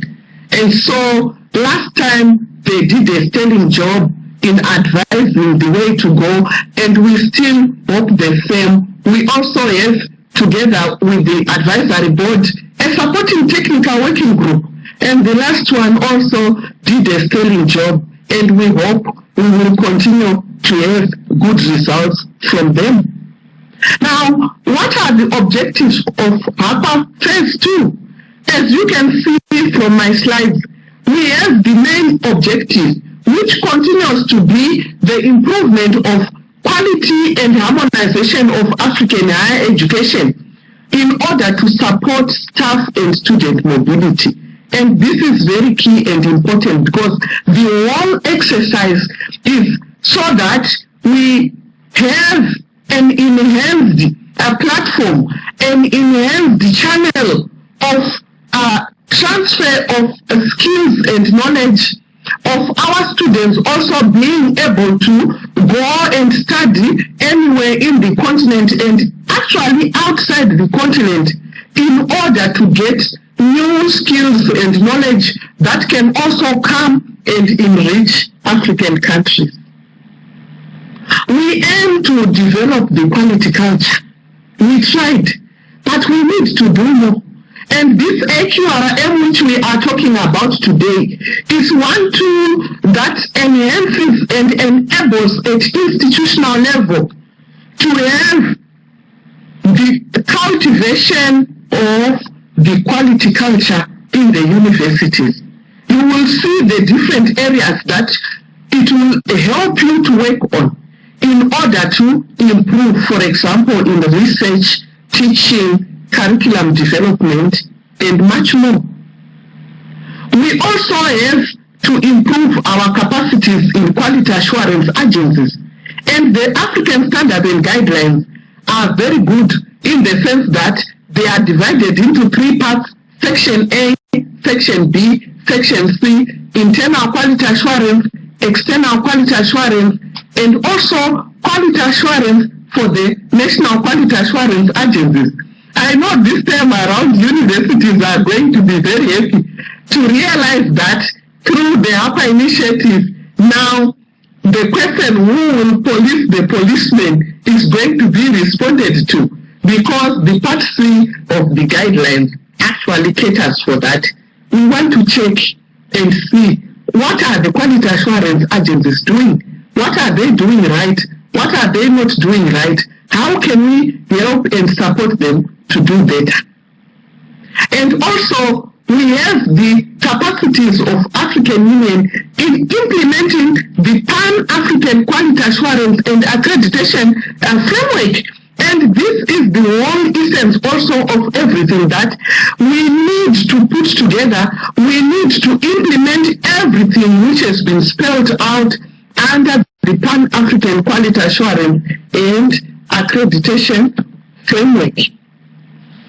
Further, we have to promote the uptake and usage of the African standards and guidelines, because once we do that with our quality assurance agencies, the commissions, the national accreditation bodies, the Council for Higher Education, and where we still do not have these, the ministries responsible for higher education, we are ready to work with you.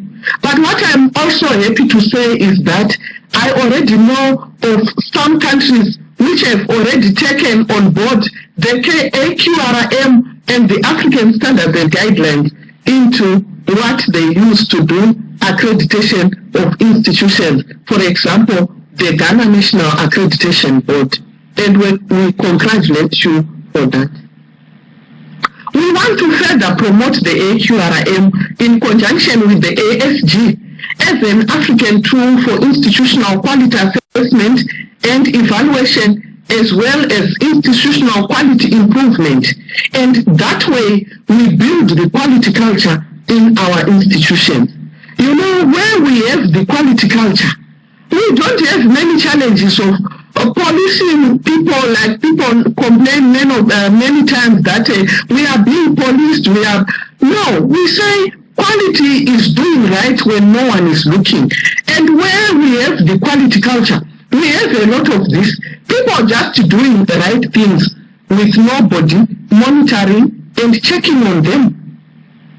Under still the Aqua Phase 2, our actions are still generally to promote PACWAF, and I continue to repeat this, because once PACWAF is deep-rooted in our national quality assurance agencies and in our universities, we are ready to go, and we know we can achieve our core goals in quality assurance, and also to offer good quality higher education in Africa so that we can become globally competitive.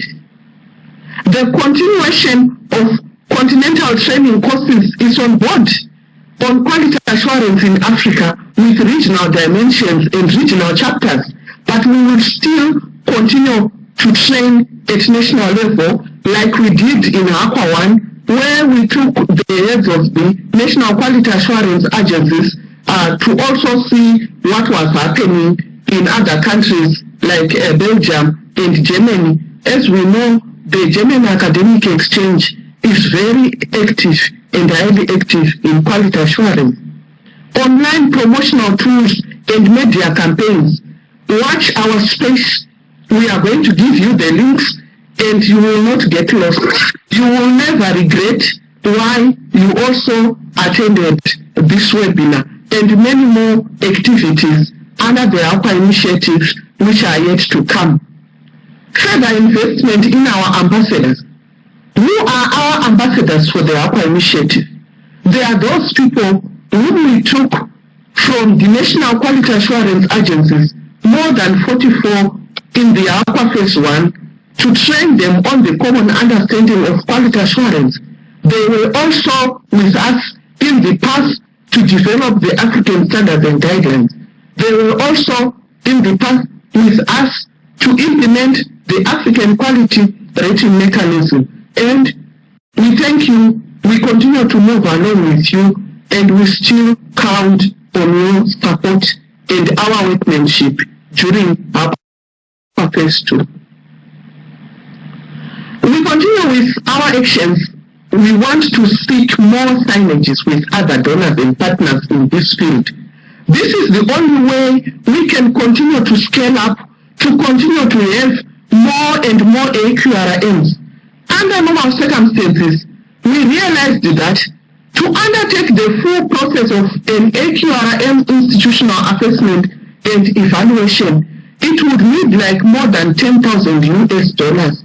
But now, under the European Union Commission funding, imagine those who are going to have it for free. For free, but in cost, because somebody is going to pay for us to have that. This is the reason why we have called upon 2 universities which have benefited, so that they are going to share with you their practical experiences of the major benefits of also taking part in the AQRM institutional evaluations. Generally, we are also going to enhance the coordination which major partners in the 5 regions that are investing in quality assurance and accreditation, and every institution and every stakeholder who has to do with higher education in Africa is welcome on board. And also, we can always borrow from other countries, from other continents on the best practices and incorporate them into what we want to achieve.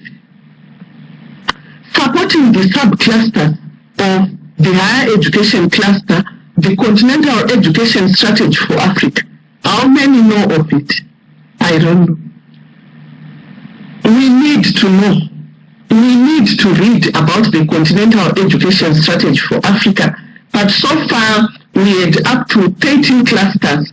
A cluster for ICT, a cluster for curriculum, and the Association of African Universities is the one which is the coordinator for the Continental Education Strategy for Africa on higher education. And we have many clusters. You can check on the African Union Commission website, and we are also going to attach some documents to support this webinar. The Continental Education Strategy for Africa, the African Standards and Guidelines, the AQRM Institutional Evaluation Questionnaire. We are also giving you the link, and also Agenda 2063, the Africa We Want document. We move on. The African Standards and Guidelines, ASGQA, has been developed.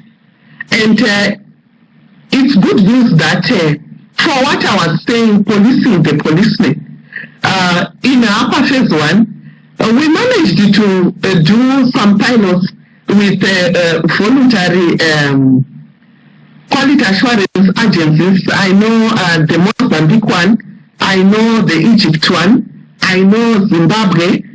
Forgive me, please, if I can't remember all, but these are some of the quality assurance agencies at national level who were ready to say, here we are, tear us apart, look at us, what we do, how we do it, and help us to improve ourselves. And again, we want to say thank you to them because they helped us to actually improve the ASG Part 3. Now, implementing the African Quality Rating Mechanism, which I shall be calling the AQRM, that is the link to get the English and the French one. After this webinar in English, on the 28th of May this year, we are also going to have another one in French because we just want to make sure the whole continent is covered. So our link is aau.org/AQRM. Once you go and you click on that, or you copy and paste, you will definitely get to the questionnaire. I've seen some people who have helped us. This time around, the African Union Commission transferred in 2018 this AQRM to the Association of African Universities for Management. So through our ICT department under Ms. Nodumo Kamini and the workmanship of Prof. Mba and the support of the whole of the association secretariat, we managed to build the online AQRM, which we are going to use, and life is going to be much more easier than before. So what we did now is we started testing to see the capacity, the carrying capacity, and we also checked on other issues which were raised by those people who helped us to test. And may I acknowledge here, I can see Dr. Smarashe Mukwa from Zimbabwe, Prof. Ata Diallo from Ivory Coast, among some of the people who really volunteered with their time to make sure They help us test the online system. Thank you to everybody who is logged in, who also assisted in the process.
From 1992 to 1993, he obtained a Master's of Education degree in Language Education in 1995 and a PhD in Development Communication from the Department of Communication and Language Arts in 2002 from the University of Ibadan. Professor Ojebode began his brilliant university teaching career in the year 2000 as assistant lecturer in the Department of Communication and Language Arts. Upon the successful completion of his doctoral study in 2002, he was upgraded to the rank of lecturer grade 2. He was promoted lecturer grade 1 in 2005, senior lecturer in 2008, and professor in 2013.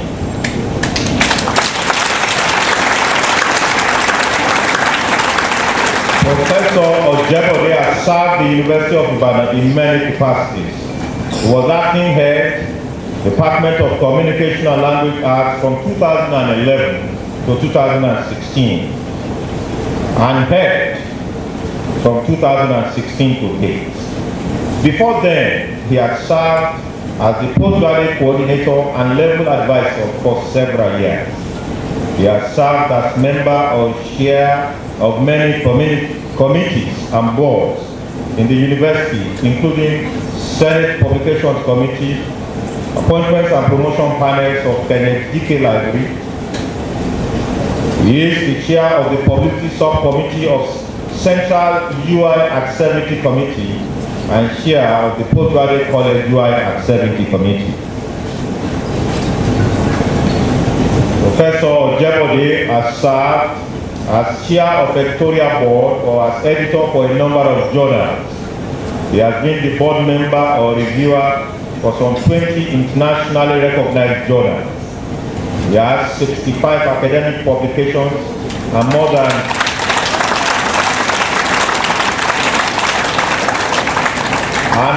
50 research disseminating and popular publications to his credit.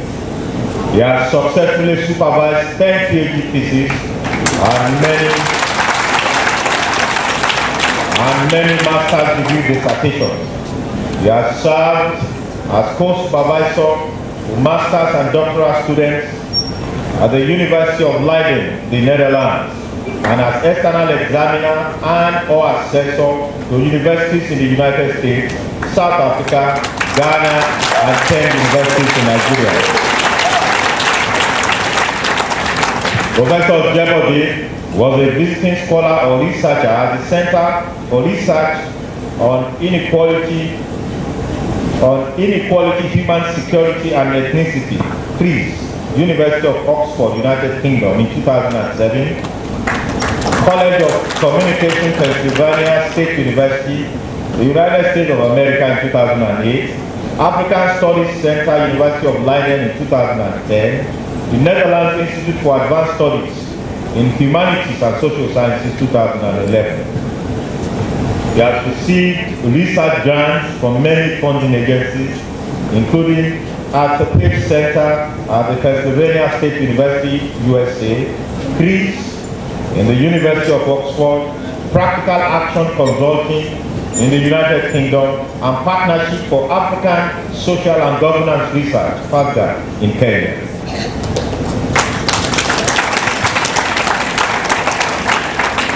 Professor Jebodi has consulted for the World Bank, United Nations Agency, National Broadcasting Commission, Partnership for African Social and Governance Research, Institute for Media and Society, the Women for Children, Omosunlade, Ebuoluwa, Oluwatomisin, and Anu Oluwako. It is my privilege to call on Professor Jebodi to deliver his lecture titled In Search of Muted Voices for the Mirage Name Development. Professor Jebodi.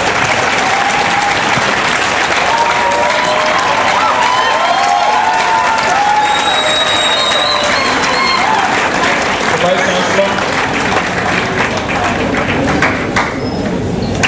Deputy Vice Chancellor Administration, Deputy Vice Chancellor Academic, Deputy Vice Chancellor Research, Innovation and Strategic Partnerships, all other principal officers, directors, Dean of the Faculty of Arts, all other deans, distinguished ladies and gentlemen. Once upon a small passenger plane that links Ibadan to Abuja, as the pilot struggled to keep the plane off the way of the bumps, a respected academic, a man of distinction in this university, left his seat and came to mine.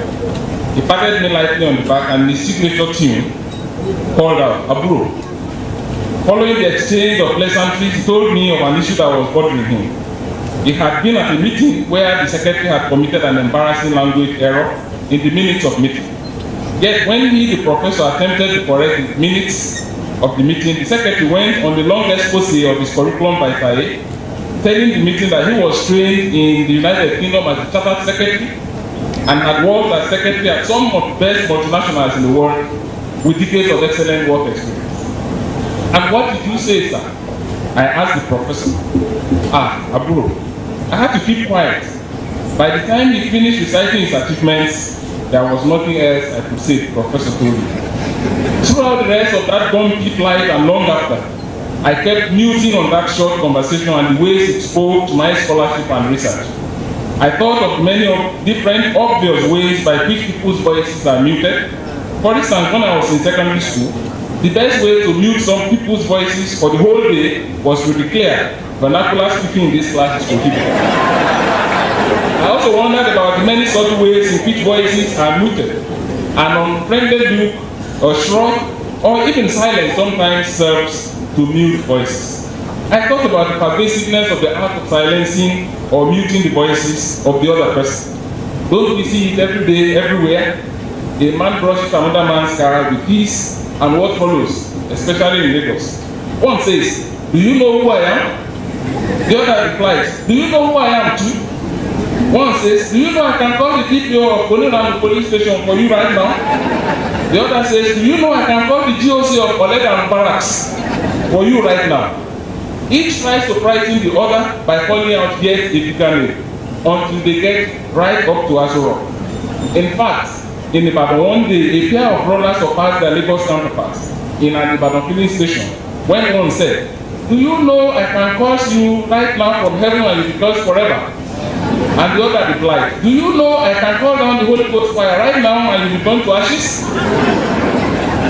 Since this was happening in a filling station, when fire was mentioned, all those who had ignored them became peacemakers. Whether it be on the streets, among building drivers, online, among cyber bullies, at board meetings with an overbearing secretary, or in our classrooms, where for some of us, each sentence begins with, "When I was at Harvard." The struggle to mute the voices of others is ever palpable, and sometimes it assumes desperate dimension. And this should worry all of us, because with the people's voice muted, their agency is compromised, and their collective destiny is checkmated. This was why I devoted my research time and resources to searching out for voices that have been muted and for how to liberate these ones and harness them for national and community development. Mr. Vice Chancellor, this is the end of my story. But what is the beginning?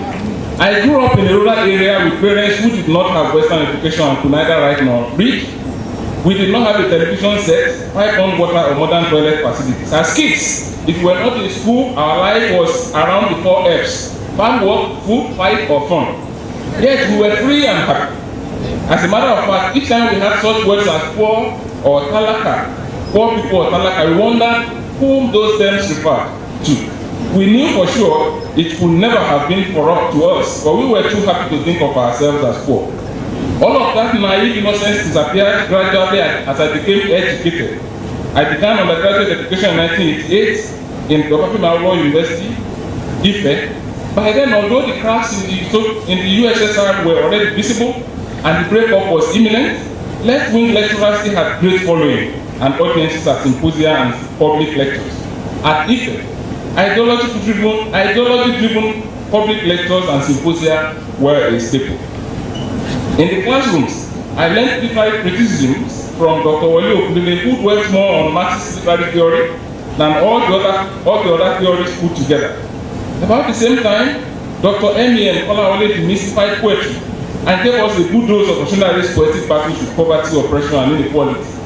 The third leg of my molding was from the Faculty of Education, where a certain Dr. Usuji taught educational philosophy with measured but contagious passion. I read portions of Freire's Pedagogy of the Oppressed and Illich's The Schooling Society. Paul Freire insists that education will be the process of muting the voices of students and turning them into robots unless care is taken to activate critical thinking and midwife expression in these students. These three together taught me 3 important lessons. 1, the poor and talaka whom we grew up pitying were actually we just didn't know. 2, certain systemic configurations kept the poor not just poor, but also happy in their situations and blind to the realities of their plight. 3, and this is the most challenging, the true calling of an educated person is to channel his or her education to addressing these situations and redeeming them. These lessons continue to haunt me to this day and made an indelible affliction indeed. The affairs of this world are like chameleon pieces to which I have stepped. When I clean it, cannot go. I came to the Department of Communication and Language at the University of Ibadan in the mid-1990s, and I met Professor E. Oshola teaching these very issues in his development communication classes. Therefore, the disturbing thoughts about poverty and inequality that began in Ife only got a heavier weight in Ibadan. It was therefore little wonder that I found a natural place in development communication and eventually obtained a PhD in that discipline. My supervisor, the late Dr. James Olanide Akile, repeatedly warned me, all this you are according to. The luxury we cannot afford now is research that is disconnected from all the pain surrounding us. And pain indeed surrounds us. Applied communication and the mirror names development. Communication scholarship can be roughly divided into 2, applied communication studies and theoretical communication studies. Whereas theoretical communication deals with philosophical and conceptual issues around transceivers, channels, media, and outcomes or effects of communication, with the aim of propounding an enduring and universal principle and proposition, applied communication deals with the grounding of these principles in the specific context and to specific problems. The attraction which applied communication had for me therefore was its focus on the problems of society and how communication speaks to these problems. Development communication, a subset of applied communication, focuses on the use of communication to promote and engender development. There is absolutely no doubt about the confusion surrounding the concept of development. The earlier articulation of development saw it as a process of and politics of helping certain countries of the world become more like Western and so-called developed countries in terms of economic growth, infrastructure, and even culture. This thinking was rejected, however, when it was discovered that in many countries, as the economies were growing, poverty, homelessness, and unemployment were also growing. This attracted a shift from the strict economic and quantitative understanding of development to basic needs approaches and to participatory bottom-up development approaches to development. The shift was also accompanied by an outpouring of metaphors, people-oriented development, putting people in the driver's seat, participatory development, and other romantic expressions were used. The role of the media also shifted from information dissemination, patterned after the Shannon Hoover model, to dialogic, horizontal, participatory communication aimed at creating and stimulating understanding around development issues and solutions. Essentially, communication for participatory development was meant to create opportunities for the voiceless to be heard in the mutual negotiation and interaction between them and their officials. The aim of communication, therefore, should be to serve people to articulate their self-identified needs and pool their resources together to meet those needs. The end is more than higher GDP or longer life expectancy or increase in families or drop in maternal mortality. As important as desirable as all these are, they are not the ultimate end of participatory development communication, which is people having a say in the matters that concern them. Development plan in Nigeria dates back to 1895, when the British Secretary of State appealed to the House of Commons on the need to give imperial assistance to the colonies. From 1925 to 1945, Nigeria had 3 colonial development acts, focusing initially on infrastructure and gradually widening to include welfare, education, health, and other indicators. Between 1962 and 2018, there were 5 national development plans and numerous short-term development policies and national, such as Operation Feed the Nation, Vision 2010, and Vision 2020, as well as several directorates. Nigeria was part of the Millennium Development Goal, but it achieved only 6 out of 36 indicators and did not completely achieve any goal. Then it joined the rest of the world to pursue 17 sustainable development goals. It did not occur to us that someone who was unable to achieve 8 goals would be unlikely to achieve 17. A few issues quickly arise here. First, for over 120 years, Nigeria has been planning and pursuing something named development. Second, we are not very sure we know what this thing means. At the beginning, it was infrastructure, then it was economy, then it was broadened to include health, education, and other social services. Later, every factor was thrown in. Third, in the case of Nigeria, even though this thing named development was later realized to be about people, its definition, planning, execution, and evaluation have been largely done for the people, not with them. Fourth, we have not been able to get hold of it. We think we know it, we think we have cornered it, and when it seems we are about to grab it, it disappears. Therefore, at the conceptual, practical, and experiential levels, we seem to be dealing with a mirage. Yet, development does not have to be a mirage. In my earliest experience with the demand side of development, I asked members of 6 communities to define for me what development meant to them. It was stunning how each community looked inward and identified what it considered its most urgent need in defining development. So it was all about our school, our clinic, our market, our road, our business, our house, in which disturbing our crops, rather than some high-quality distant terminologies or statistics. One important lesson that emerged from the study was that while it is important to have national development plans, policies, and projects, putting the people at the center of development will require working with the communities and learning from them. Development efforts that will be felt by the people must emerge from their collective voices. However, when in the same study I asked media professionals to define development as they understood it, they described it in national terms: the economy, technological advancement, beautiful cities, and parks. This was the beginning of my worries about the fate of the partnership that was to happen between media professionals and citizens in the participatory development arrangement. It led me to question whose voices the media represent. Whose voices do the media represent? It's the right answer. In Nigeria, the first newspaper was established in 1859. Radio broadcasting began in 1932 and television in 1959. From their beginnings, mass media have grown widely in Nigeria as they have elsewhere. The Nigerian Press Council has 430 newspapers listed on its website, while the National Broadcasting Commission has 601 broadcast stations listed as active stations. My research on media as agents of development threw up a number of lessons. First was that mass media have grossly underperformed as far as participatory development is concerned. My studies show that mass media view the world from a standpoint that privileges the male, influential, and urban-dwelling members of the society. For instance, though women make up about 80% of agricultural and agribusiness workforce, mass media feature men as actors in this sector 80% of the time. This situation, which I call status misconfra, has grave implications. Influenced by media contents, agencies and organizations working to support farmers will most likely support the wrong kind of people, the male non-farmers who hang around on the farms. This may be one of the major reasons for the failure of many development interventions in agricultural and other sectors. In the content of the media, we realize that rural dwellers are to hear, not to say, they are to accept, not to propose, they are at best objects, not subjects of communication. Rural dwellers who are often poor have no voice of their own. The second major input of my study from my studies on the performance of mass media in the participatory development effort was that mass media cannot but underperform given what, how, and where they are. Broadcasting began in Nigeria as public service, and both radio and television stations devoted some amount of time and energy to education and other development issues.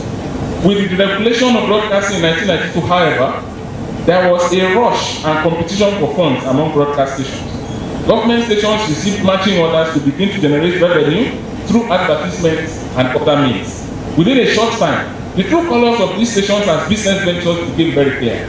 Mass media organizations are basically now business enterprises out to minimize costs and maximize profit. In the process of pursuing profit, they indeed get many things wrong. Our study of the impact of government neoliberal policy on broadcasting showed heartbreaking disrespect, not just for the broadcasting code and public service, but also for whatever did not generate revenue. My journalist interviewees lamented the severe violation of their consciences in their bids to generate funds for their stations, and damage this did to their professional self-esteem. For instance, a neighborhood in Ibadan discovered that a multinational brewery was dumping industrial waste in their community. After several complaints yielded no outcome, they marched to a broadcast station to make their grievances known, hoping to get sympathetic coverage from this broadcast station. Placards in hand at the gate of the station, they showed evidence of disease outbreak resulting from industrial waste. One of our interviewees, then the senior management, the station management staff, said they virtually ignored the protesters. The station could not report the protest as a protest because the brewery was a major sponsor and customer of the station. Rather, the event was reported from the angle of the brewery's environment-friendly efforts. In other words, the citizens' complaints became a public relations score for the commercial interests oppressing them. Perhaps the most atrocious practice in the search for revenue and other favors was the commercialization of news. News is sacred and serious and should not be trifled with. Section 5 of Section 1(3) of the Nigerian Broadcasting Code insists that news is sacred and should never be sponsored in any manner, including the use of commercial backdrops. In total disregard for this section of the code, especially during elections, many stations aired whole news analysis that were sponsored by political leaders and their associates. For instance, Mr. Ambadinuju, then governor of Anambra State, himself sponsored the whole of 7 a.m. news for several days in April 2003, with a message on why he should be voted for a second term. In Sokoto, about the same time, 2 news presenters on NTA called on the people to vote the ruling party for another term. All these are unthinkable and unheard of excesses committed by the mainstream media. The existing ownership structure of mass media does not permit them to be truly development-oriented. In our study of ethical dilemma of journalists in Nigeria, we discovered a 3-in-1 species of media owners, politicians who were business people and who were also media owners. At once, they eliminate the checks and balances that should be between politics, corporate interests, and the media. There are multiple intersecting interests further reduce the elbow room of the journalists they employ. As a result, there is a limit to what issues can be covered and how. This situation does enormous damage to the morale of the professional journalists. For instance, a young journalist I interviewed told the story of a party convention he went to cover. The proprietor of this news organization was a major contender at that convention. Fortunately, the convention could not take place as a result of extreme violence by party thugs. A typical news journalist, our young professional filed in an exciting hard news report with images of the chaos at the convention. A few hours later, he was shocked to see his story online, saying that the convention was peaceful but was postponed because of logistics. In anger, he called his editor and demanded explanation for the injury done to his story and to his reputation. In response, his editor reprimanded him for lack of sense. The editor told him, "We sent you to go and cover convention, you went and covered fights." This is how This is how voices are muted, even in a profession that swore to uphold the freedom of expression. Therefore, it is unreasonable to expect the mass media. It is unreasonable to expect the mass media to serve the purpose of liberating citizens and supporting them for participatory development. Just as it is unreasonable to blame journalists solely for the underperformance of mass media on the issue at hand. Mass media cannot behave otherwise in the current context. Are social media therefore the ultimate liberator of muted voices? Mr. Vice Chancellor, given the poor performance of mass media as facilitators of participatory development, it was not a surprise that much hope was vested on social media right from its emergence. Social media provide opportunities for equitable, horizontal communication among network members, and it provides instant and now affordable access to news and information as they break, and allows anyone to create content and respond to created content. There are no ownership restraints, and there are no editors in many cases. Social media allows users to say it as they think it is, and in most cases, without fear or of repercussion. Finally, I want to say, social media are indeed the liberators of the muted voices of the people. And Nigerians have demonstrated the power of social media as the liberators of voices. Significant changes have happened in this country in matters of governance and accountability as citizens trooped online to make their demands known. For instance, in just 1 week in July 2009, Nigerians got the pastor of the famous Abuja church to step aside over allegations of sexual violence. They got the federal government to back down on its proposed cattle rearing project known as RUGA. They got an abusive member of Senate to own up to gender violence, and they got the Inspector General of Police to order the senator's arrest and brief detention. In all these matters, the use of social media was prominent, even largely instrumental. Some of our studies also point to the successful use of social media as liberators of muted voices and tools for deepening democracy, empowerment, and accountability. However, in assessing the contributions of social media in these areas, one has to exercise some restraint. Our study of the Arab Spring and why that social media fuel uprising did not spread to Nigeria but got stuck in the desert suggested a wide range of political, economic, and infrastructural factors that hinder the effectiveness of social media as agents of change and as voices of the people. In yet another study, we discovered that some of the factors that hinder the performance of mass media, such as basic literacy, are also to a large extent a major obstacle to the deployment of social media for participatory development, empowerment, and accountability by citizens. Mr. Vice Chancellor, further observations should be made about the role of social media as citizens' voices in the democratic dispensation. First, with the use of social media, it is now possible to organize a protest within a few hours. In one of the examples cited earlier, it took less than 2 days to get people marching in front of the concerned church in Abuja. There is hardly any week now that there is not a protest at the National Assembly. While this is on the surface very good for our democracy, apprehensions have to be nursed about the durability of these marches and movements. In many cases, no sooner do they begin than they lose steam and fizzle out. Their follow-through capacity on any chosen issue is indeed feeble, meaning that all the authorities have to do is just to wait them out. They will soon boil over and go back home.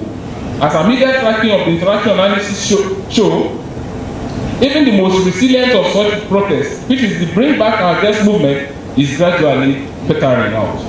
Second, it is hard to silence the doubt about the character of these protesters themselves. There is now a mixture of genuine ideology-informed protesters, protest-preneurs, and rented protesters. Again, this is not unconnected with the speed and ease with which protests are organized. In the pre-social media times, the process of organizing protests was long and grueling, requiring careful planning, speeches, and a good dose of indoctrination. Grueling as it was, however, it paid off in the quality, solidity, and consistency of those who got on the streets. Now that offline protests follow online ones at the drop of a hat, quality is giving way to virality.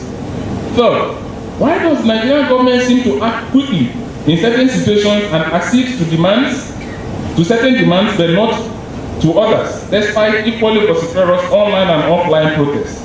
Why did the government, for instance, grant the demands of not too young to run movement, but not that of NSAS? In other words, it seems very much that social media-based activism is recording wins in matters that are not of extreme consequence. winds that give social media activists a false sense of power, a glamorization of powerlessness. Fourth, the anonymity which most platforms afford their users makes it easy for overbearing users to silence other users. Since on a typical platform there would be at least a handful of overbearing users, such users split into camps along ethnic, political, or religious lines and trade the worst form of insult that they can compose. One can't even state a fact and get away with it. Take for instance, A, we have not had electricity for 2 days. B, maybe you people voted for change. Now, fools. They do not even care whether you voted and whom you voted for. But from that point on, no one will hear anything about electricity anymore. It will be one bad expression of insult followed by a worse one. The word savage is now a positive expression used to describe and commend those who can compose the worst form of insult. In fact, those who can insult the more get more likes, and those who cannot cope with this either leave or remain forever silent. Indeed, social media has become a tool to mute the voices. Social media has become a tool to mute the voices of many rather than a tool to liberate muted voices.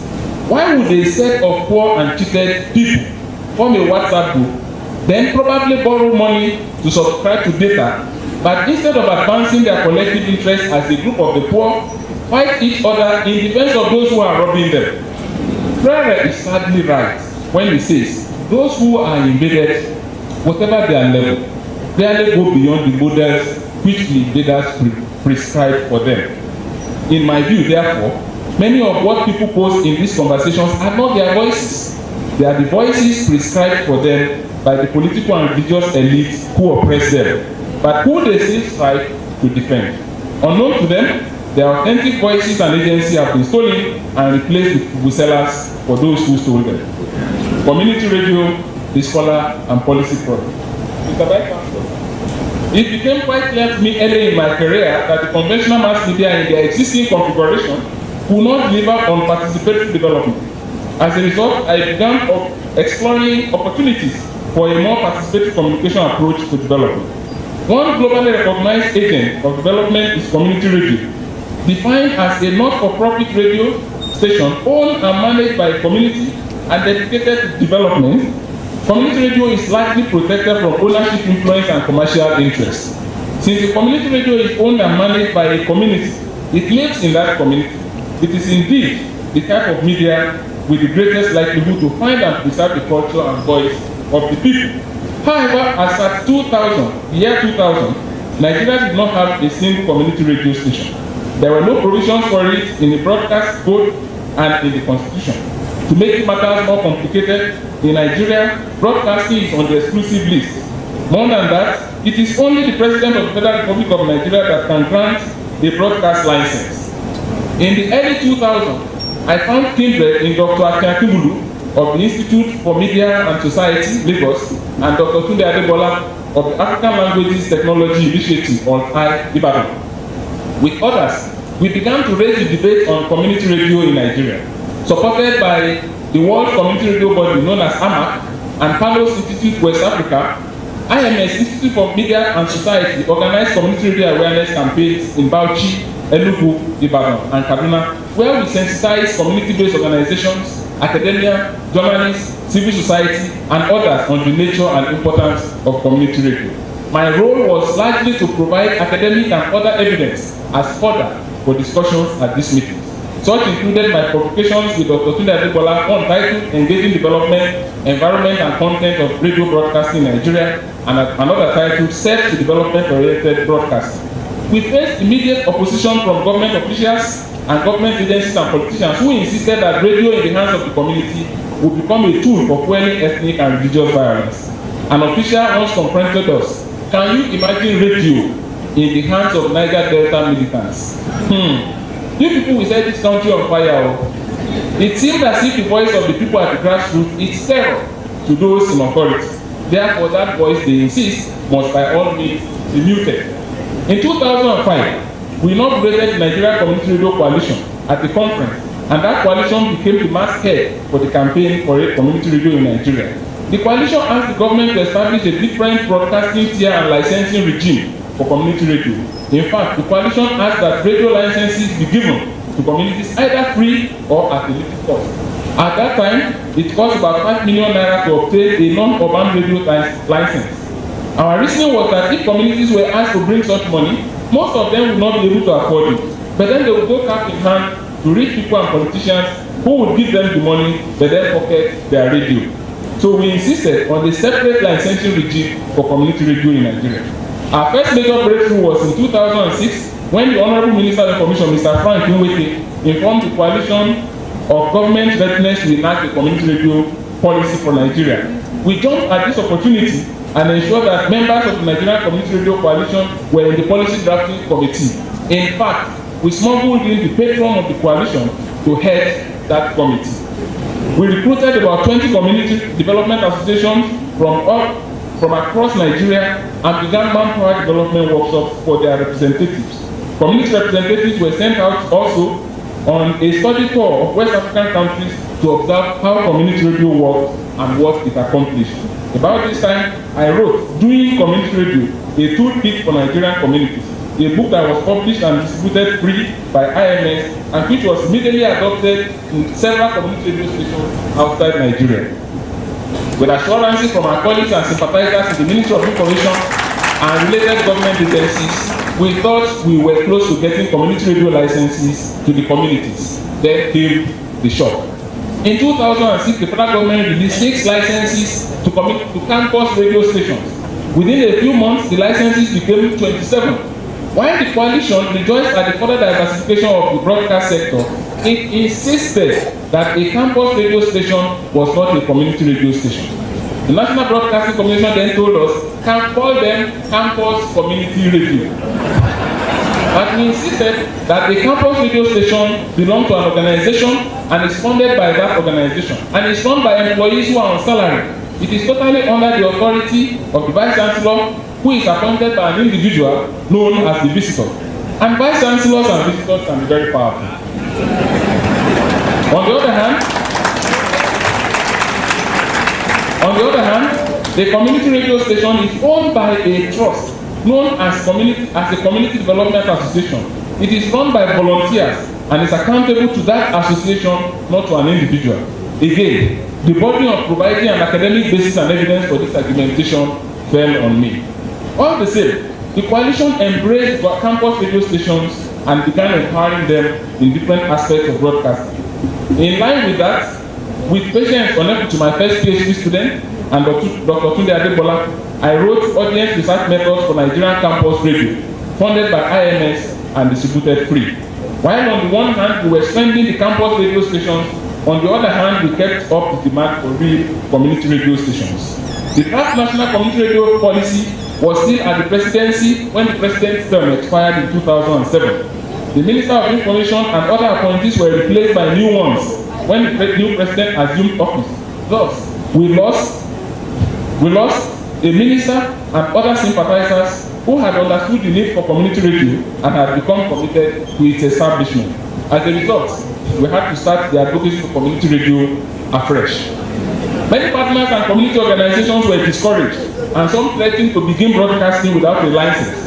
It was our duty to discourage them, making it clear to them that unlicensed broadcasting would be criminal. It took 8 good years to undo the harm done by that change of government. 2 field works that we conducted at this time showed the level of frustration the communities had with the government over community radio. The first field work, the first of these 2, was among the Baruten community in Kwara State. The Baruten, also called the Baruba in Yoruba, sprawl across the Nigerian-Benin border. In fact, the border at Chikanda is just an iron bar that people cross back and forth without documentation. The Baruten in both countries consider Lekki in the Republic as their traditional headquarters.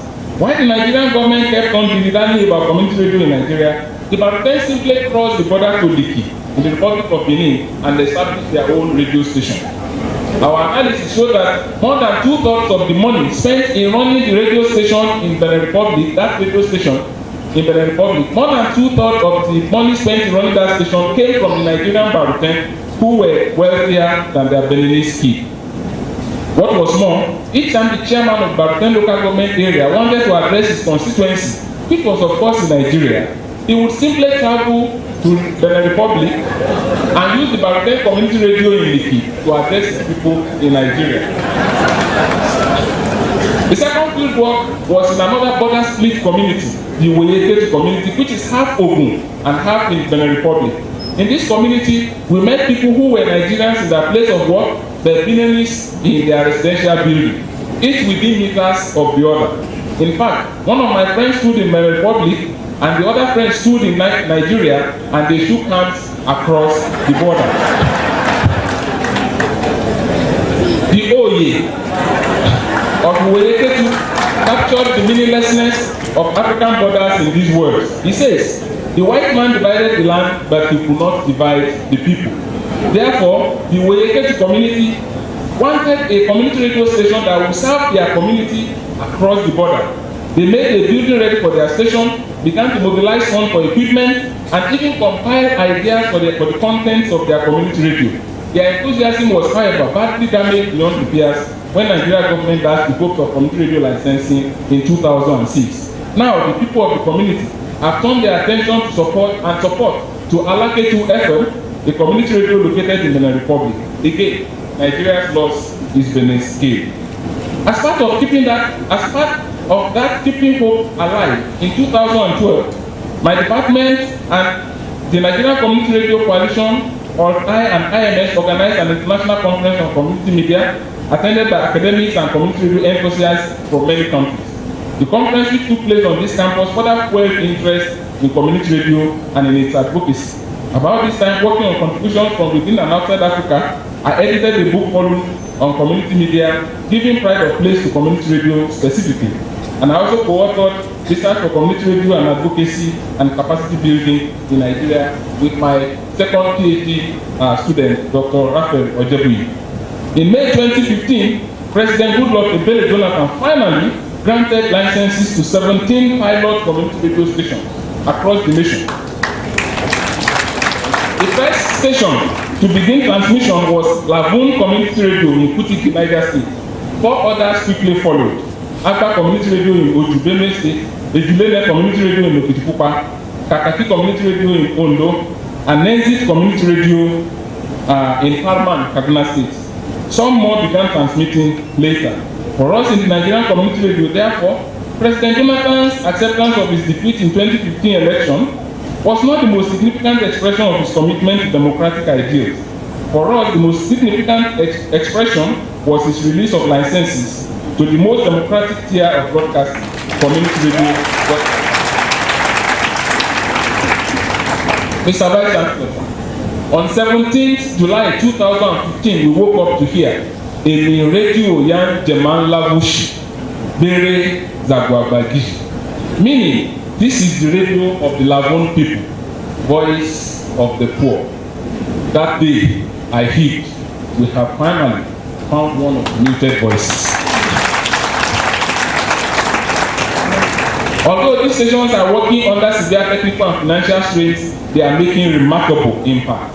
For instance, in Ondo, the state government had announced that free books were being distributed to the pupils in public schools, but no books were seen with the pupils.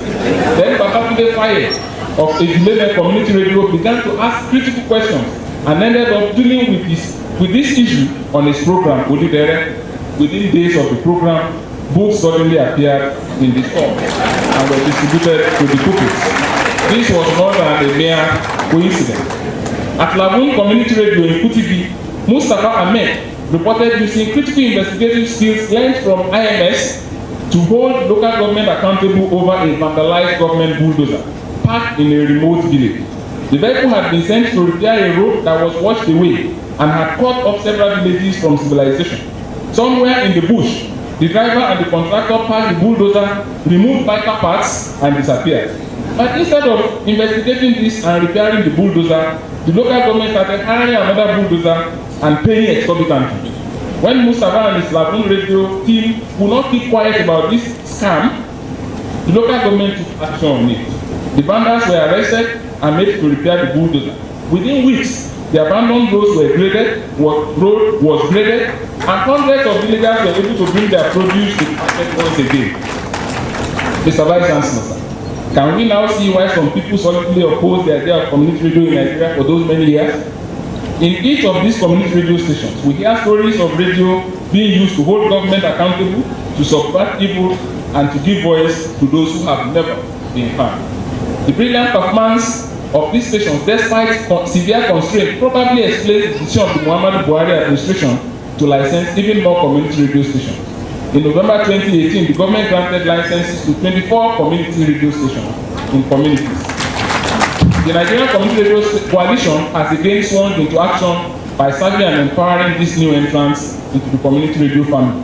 Mr. Vice Chancellor, my adventure into policy project opened my eyes to the difficulty of stimulating policy making in Nigeria.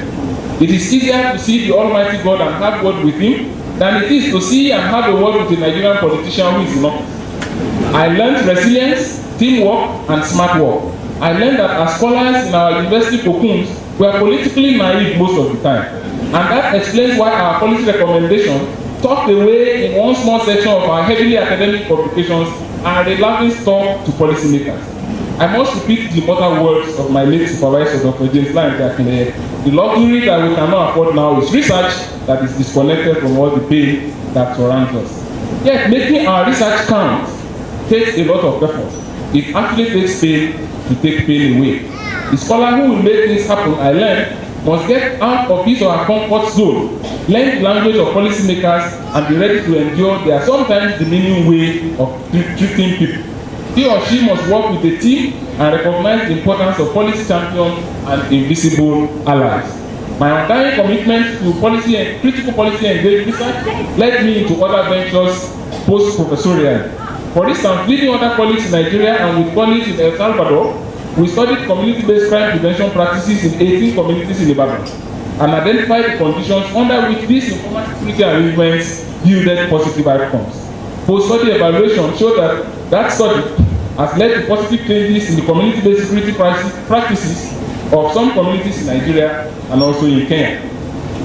The Department of Communication and Languages. Mr. Vice Chancellor, this is the third inaugural lecture from that department, following Professor Uno's lecture in 1980 and Professor Lejide's in 2004.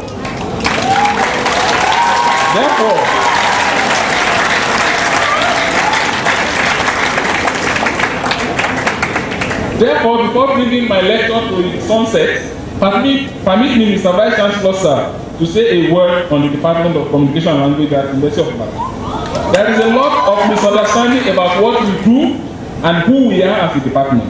Some of this misunderstanding arises from the fact that we are the only department so named in the country and on the continent, but some arises from mere mischief. We were the Department of Language Arts from 1975 up to 1987 when we became the Department of Communication and Language Arts. We run a broad curriculum that spans language arts, that is speaking, writing, listening, and reading. Our curriculum also covers communication arts and professions, including broadcasting, broadcast journalism, print journalism, public relations and advertising, organizational communication, interpersonal communication, development communication, and book publishing. At the undergraduate level, our students take all these courses, but at the postgraduate level they specialize. Our aim as a department is to produce consummate communicators who easily become change agents once they get out of here. Our curriculum equips them to function in nearly limitless positions in the social and professional world. This is what we offer the world, but we are very much misunderstood by some. Are you mass communication? They ask us. We are not. Mass communication is an important and prestigious profession, but we just are not mass communication. We produce graduates who are rounded and who possess a repertoire of professional skills and qualities that go beyond mass communication. And these are the graduates of the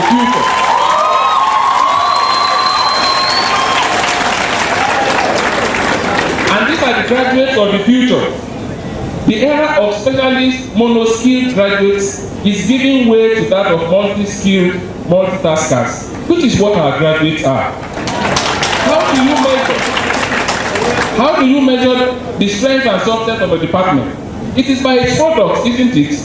Our products are indeed holding down important jobs across the country and beyond. As leaders of industry in advertising, sector, public relations officers, broadcasters, speech consultants, editors, communication researchers, communication teachers, communication officers in local and international NGOs, and human resources managers, among others. Our students and alumni bring home highly competitive awards in all aspects of communication, especially advertising and creative writing. And this is why we are among the most sought after departments in the University of Ibadan. Our teaching staff continue to distinguish themselves in their scholarly communities. Anyone in Nigeria who could discuss children's literature without Odejide, book publishing without Adesoye, development communication without Shola, or communication theory without Ola, God rest his soul, could certainly find dry sand under the Atlantic.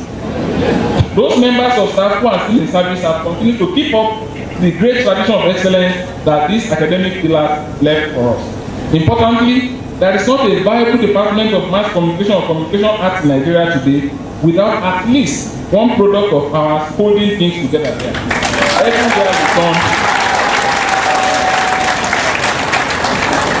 Everywhere you turn, you find us. Conclusion. Mr. Vice Chancellor, in the course of this lecture, I have deliberately stayed away from our development jeremiad. The high maternal mortality, child and infant mortality rates, the low life expectancy rate occasioned by preventable deaths, insecurity and insurgency, low literacy rates, and others. My interests and concerns have been the familiar story that this tells us, and why the solutions to these problems have remained a mirage. Chief among the reasons is that our political and media systems have indeed neglected and muted the very voices that will engineer change, and have failed to unleash the tremendous resources in the possession of these voices. We have to return to the old truth. Development is about people in their communities. This means that they have to define it, they have to plan for it, they have to execute it, they have to evaluate it, and they have to live with the consequences of mismanaging it if they do. For this to happen, some factors are categorical. First, communities must have their own media of communication to serve as a rallying point for community organizing and for horizontal and vertical accountability. Community radio, community newspapers, and community-focused social media are the key examples of these. Second, civil society organizations and governments should nudge communities to realize the tremendous resources they have and to get organized. In participatory development, we talk of putting the people in the driver's seat. But these people stopped driving over 450 years ago. How can they jump onto the driver's seat and drive safely and properly? 300 years of slavery, 100 years of colonialism, and half a century of most partly leadership by fellow Nigerians have robbed many communities of their organizational ability and their communityness. Fourth, the language arts, especially speaking skills, must be taught in our secondary schools in a more emancipatory and systematic way than is the case now. Today, they are taught as sections of English where they get only casual treatment. Not only this, the state ministries of education should restore the practice of statewide debate competitions among secondary schools in both English and indigenous languages. As individuals and institutions, we must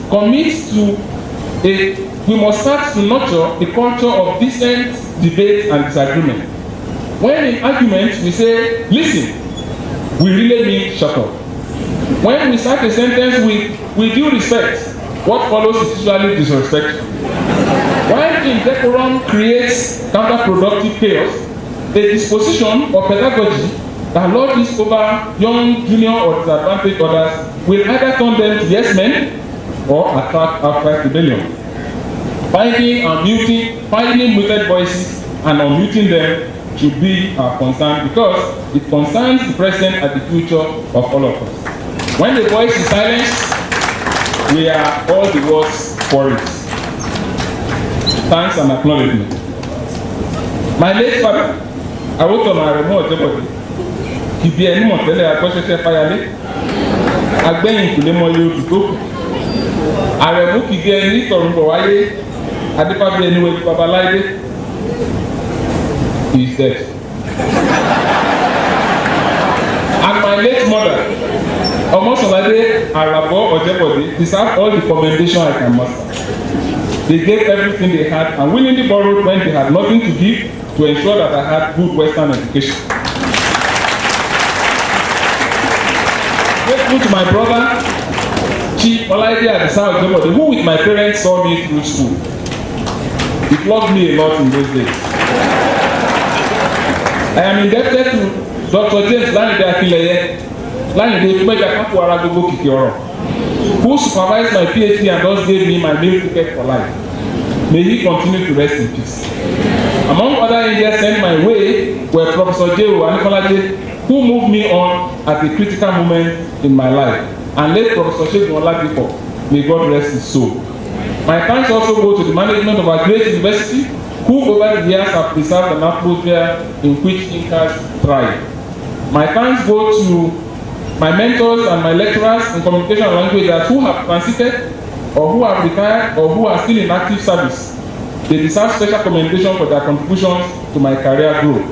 Same goes for our non-teaching staff. I'm grateful to the Faculty of Arts, the premier faculty, for giving me this opportunity to stand here on her behalf. I acknowledge the hard work of the staff of the University Publishing House, led by Mrs. Farai, and the faculty office, led by Mrs. Dibosa. For all that we did and learned together, I want to thank my co-authors and my co-experimenters, adjunct provocateurs, and my academic allies at the Partnership for African Social and Governance Research, PASGA, and at the Institute of Development Studies, Brighton. Special thanks go to the hundreds of people and tens of communities from whom I have obtained, maybe even extorted data, and to the funding agencies that have supported my research and advocacy as noted in my citation. I am grateful to the universities and research institutes that have hosted me at one time or the other. I am forever indebted to the navigators and the honors club of Ugora for decades of friendship, and I am grateful to my extended family, especially Grandma Shipinebeti Kesi, for her moral and spiritual support.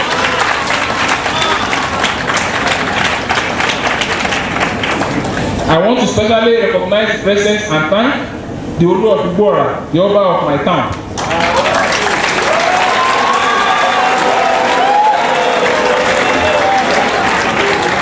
May Kabiyesi live long for us. I reserve very special thanks for my wife and friend, Dr. Mrs. Member Jebode. She is usually the first guinea pig for most of my communication experiments.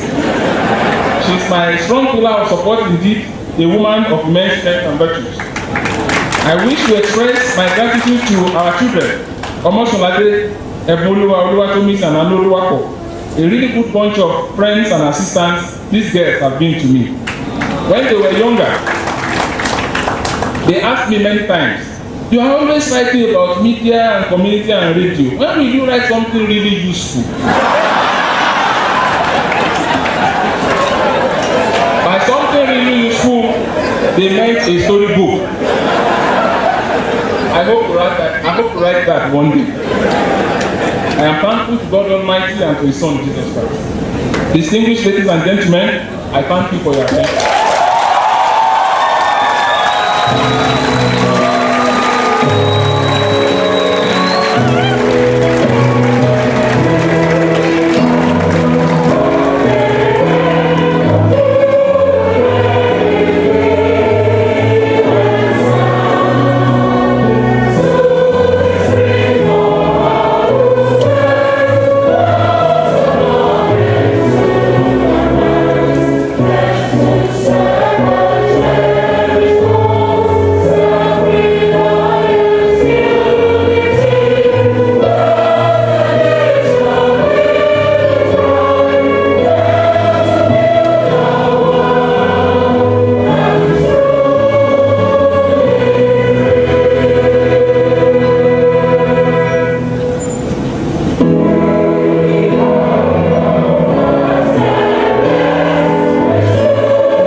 discussing a very simple topic, most especially from the Association of African Universities. When we organize workshops and critical issues come out, the participants will tell us, we wish you organize a common platform where the VCs will be there and we'll tell them what we think.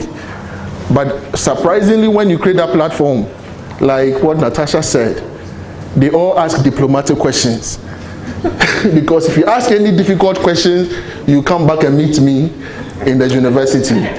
But we are privileged to have some policy makers here, and I think that what we've learned right from day one in PEDAL, we have the opportunity to ask them the difficult questions and demand answers that will support the work that we do.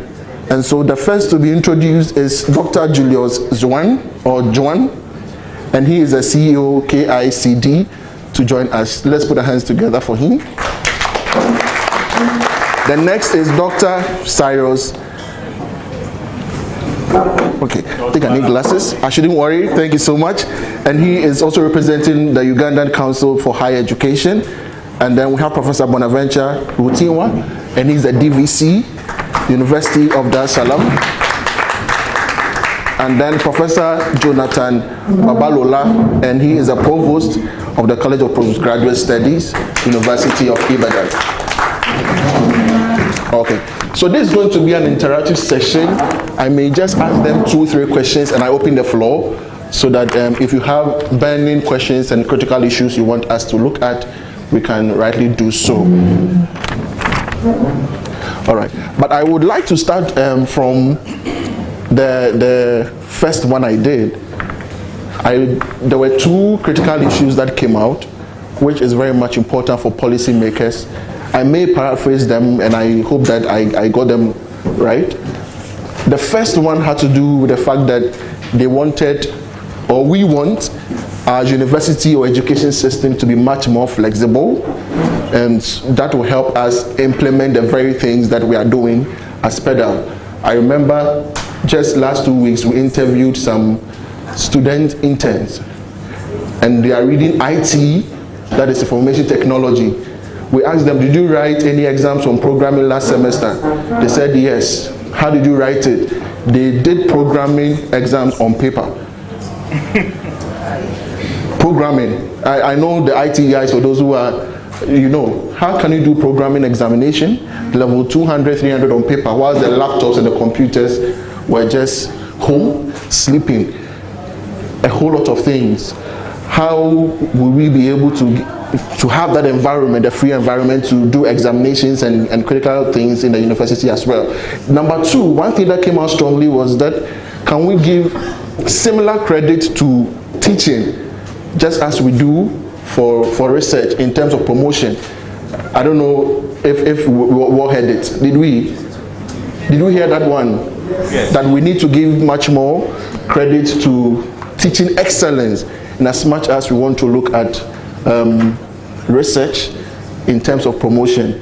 With these 2 key things, we want to open the floor for you to give us take-homes and tangible things. Thank you so much. Thank you. Thank you. I will start with the flexibility issue. We have various types of people with various standards. The moment you allow things to be very, very flexible, you will run into problem of quality. And that is why most universities have regulating agencies to set the minimum standards. I mean the minimum standard, which I believe is very, very important and is very, very good. Even in some cases where you have minimum standard, you see some who are far, far below, and yet they will be the first to get accreditation. So when you now come to a level of now say, okay, you are flexible, then you probably see much more terrible things. I believe that, well, as a scientist, if you have a goat and you have a peg, the best you can do, if you don't want him to go outside that ring, is to tie a rope to his neck. So he has a band he can get to, and on the other one, he has to be very close to you. So having a minimum standard, I believe, is very, very important. Now, within that range, we can make something very flexible. Education in Africa is rigid. Yeah. in Europe is flexible. In the Norwegians, they said that they don't start as early as we do. These days you see children who are 2, 3 already doing things that they ought to be doing at primary 3 or 4. Instead of learning some other skills they ought to learn when they are young. But in Norwegian, what they do is that they allow them to play, they learn at their own pace. We don't do that. We struggle, we rush. So I believe that it would be good if there's flexibility, but there must be a minimum standard that everybody will need to follow. That answers that. About teaching and research, well, I'm talking as a person, not in my position as a provost. I believe that for you to be a good teacher, you must be a good researcher. So if you are not a good researcher, you cannot be a good teacher. And if you are a good researcher, you may not be a good teacher. So I believe the two components needs to come in. The fact is, if you have been employed to teach, if you have not taught well to certain level, you should not be promoted irrespective of your publications. So that should be you should have a minimum score for teaching. But if somebody is a very good teacher, it could be teaching nonsense. It couldn't, it's possible, yeah, that's right. It's possible that you have somebody who is teaching, but the things he's been teaching are things that are already very, very outdated. No, we still see geography teacher who will pick books that were published in 1970 and will come to class and teach students the earth is flat. He has taught well. Students understood the earth is flat. But it's not been reading, it's not been doing current, it's not currently research. Even in my field, nothing's changed actually every day. You get to class now, you say there are 3 states of matter.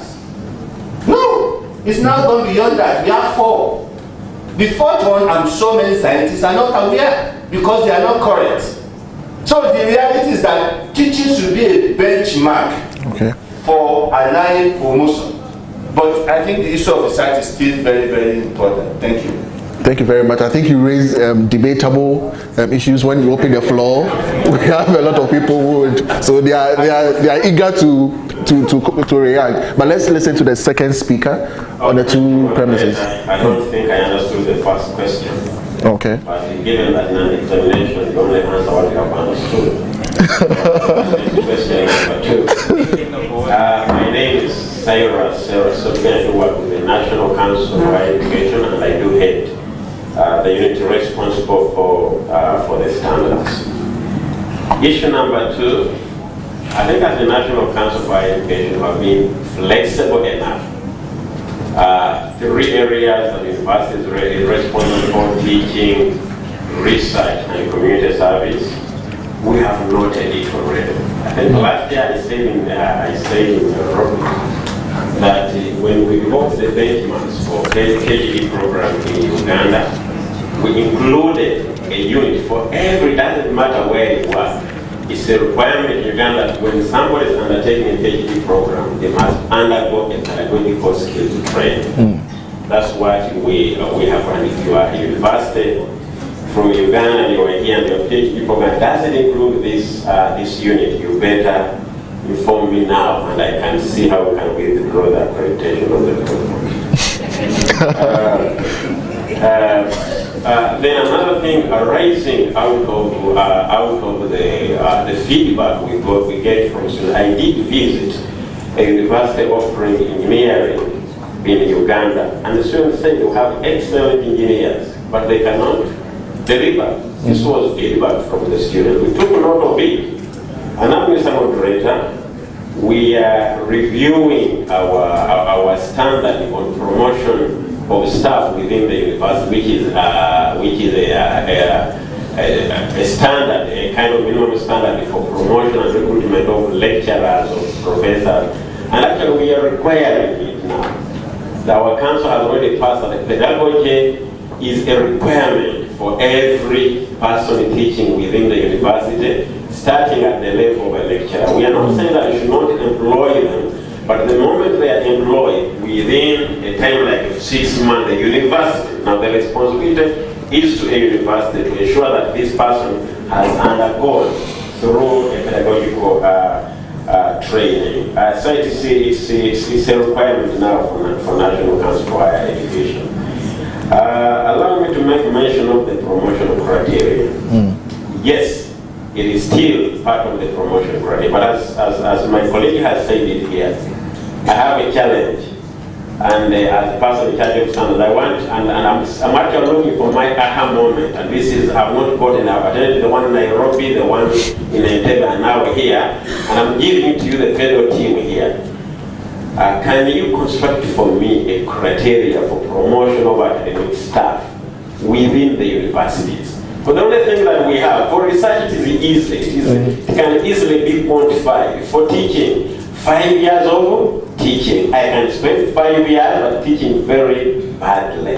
So do you want me to promote someone who has spent 10 years teaching and teaching very badly? So what I'm lacking is kind of a trusted quantitative and qualitative criteria for the promotion of academic staff from one level to another.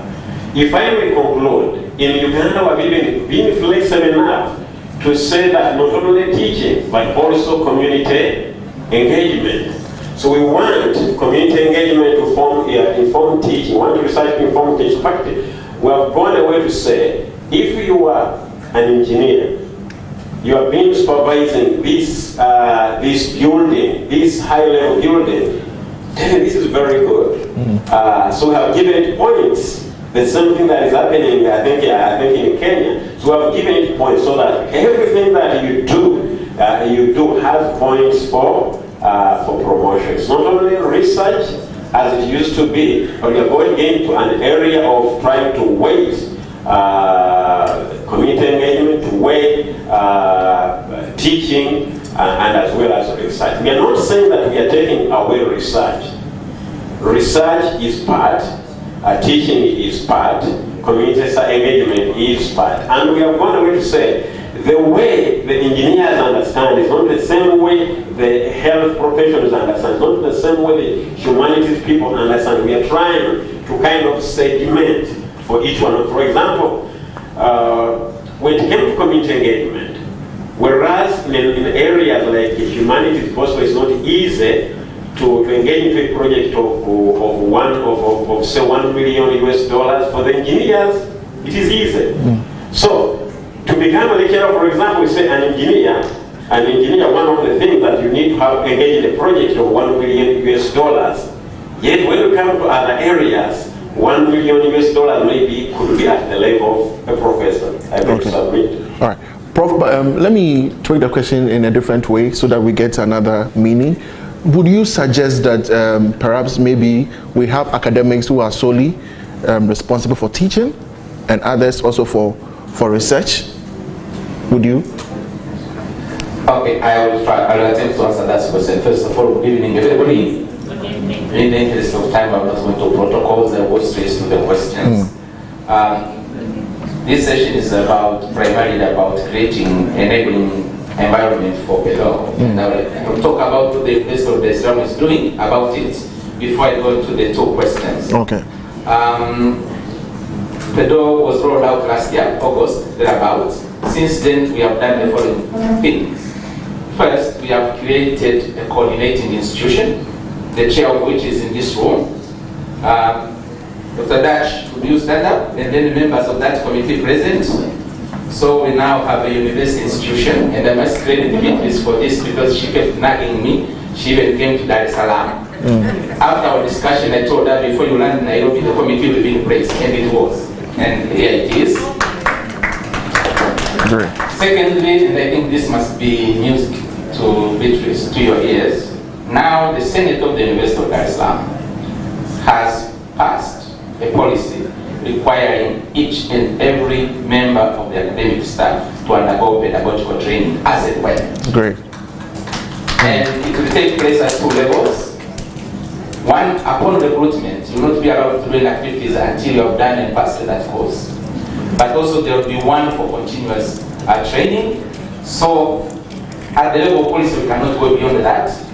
The content of that training will be determined between our School of Education and our Center for Continuous Learning. And I think this is the opportunity now to institutionalize pedal. So the board is back in your court. I'm only a lawyer, so I cannot go beyond that because I really don't know about much about teaching. Maybe I need to be trained. So now it's an official policy of the University of Dar es Salaam. You must undergo pedagogical training. We have also addressed some of the issues that have come up this morning. For example, about funding some of our initiatives ourselves. We, the University of Dar es Salaam, from this year, we have decided that we are establishing a research fund for our academic members of staff. We have started with $500,000. This is not from a donor. This is not from the government of the United of Tanzania. It is from internally generated resources. In fact, we gave out money this year. Half of them could not spend it. We had already issued them letters to bring back the money because they're not used to being given money by the university to do research. But now we have given them a period of grace. It was 1 year, now we have given them 2 years. We shall not spend it to bring it back. Our intention is to increase it gradually so that we can now start funding our own priorities. But we have also established a University of Dar es Salaam merit scholarship. Out of our own funds, we'll be funding 50 undergraduate students, 50 postgraduate students every year, so that we can bring the brightest to the institution who would otherwise would not have access. So those are some of the small steps we are taking, but which I think are a giant leap for pedagogy. Now let me maybe come to the questions that have been put on the table. I didn't understand the very first question either, just like you. The second one clearly I understood it, and I think one of the ladies spoke a lot about how we treat and value teaching of vis-a-vis research in academic institutions, and I think she was entirely right. At the University of Dar es Salaam, we have promotion criteria, but usually the way the points are distributed, and actually they are drawn from the harmonized scheme of service of public universities in Tanzania. Teaching accounts for just about 20%. But, and that's not worse. The worst part of it, almost as long as you're on campus, everybody gets that 20%. Whether you are teaching, you are not teaching, nobody bothers. It's very about it. The only circumstances under which you not get those points is if you're on secondment or you are not involved in teaching. However, we are changing that now, and I'm sure my staff don't even know this. Right now, although we have not reset the balance between research and teaching, we are in the process of developing criteria of how you earn those 20 to 30% depending on the level of promotion. And this is going to include, first of all, how you teach, but also how you continuously develop your pedagogical skills. And maybe I'll count on your support because it's me who is actually supposed to come up with those criteria, because I'm the gatekeeper of all promotions that go to the relevant bodies. I think this may not address the question of balancing, but at least people start now valuing how they teach, because it may make all and make you as an academic. Now, lastly, let me come to your question. Should we have people who are essentially research academics, research lecturers, research professors, and so forth, and people focus in teaching? We at the University of Dar es Salaam, we once had that category. Okay. Yes, we had people who were just involved in research and they would go up the ranks. I think we stopped this around the year 1998, and we required everybody to be engaged in teaching and research. In fact, people felt those who were just involved in research were having a free ride. So, but recently we have just been brainstorming around that. Clearly, there are people who are very good lecturers, but perhaps they are not so endowed in ability to conduct research. They shouldn't be made to suffer. However, as matters stand, we still require everybody to carry out research and to do teaching. Whether that will change, maybe this is another food for thought for me to take with me home. I thank you for your attention. If you have any question, I will be more than happy to answer it, because in my position, you see, this is a profession, and in any profession there are occupational hazards. If you cannot take the heat, get out of the kitchen. I am ready for the question. All right, thank you very much. So let's listen to Dr. Julius, and then we'll open the floor. Yes, Dr. Julius. Thank you very much. I don't know whether I would be much relevant about the issues going on, but allow me to start by saying that I seem to have a problem with the issue of discussion between teaching and research, because we give an impression that research or teaching is divorced from research, and the pedagogy is the science of teaching. Then I'm a bit worried that we expect people who are at the university to be going to class and teaching badly or teaching well, and we want to promote them to be scholars in the university. I also have a problem when you talk of somebody teaching badly at the university level. My simple thinking when I joined the university, I was told I was a lecturer, and I looked back at my a lecturer who taught me literature when I was in undergraduate, who came to teach theatre of the absurd and spent 2 hours, another 1 hour, to teach us Mr. Barnes is dead and Baudot's is born out of my mind. And when we thought we were just starting, he told us, I'm done. Since we're university students, I expect you to go and read. I've given you the key issues that you're supposed to. Because I'm a lecturer and I'm a trained teacher. So when I started working at the university, having taught in secondary school and also taught in a teacher training college, I found that my approach was different. And I would not consider my professor who taught me literature a bad teacher. And therefore, if I go to teach the way I've been teaching in the school, then I will be considered a good teacher. I think these terms, good, bad, and all that within a university context probably are things that we need to deal with a little more. And divorcing research from teaching, I think probably would also deviate us from what university is supposed to be. The issue of flexibility within the university, in my view, probably should be looked at in a broader context.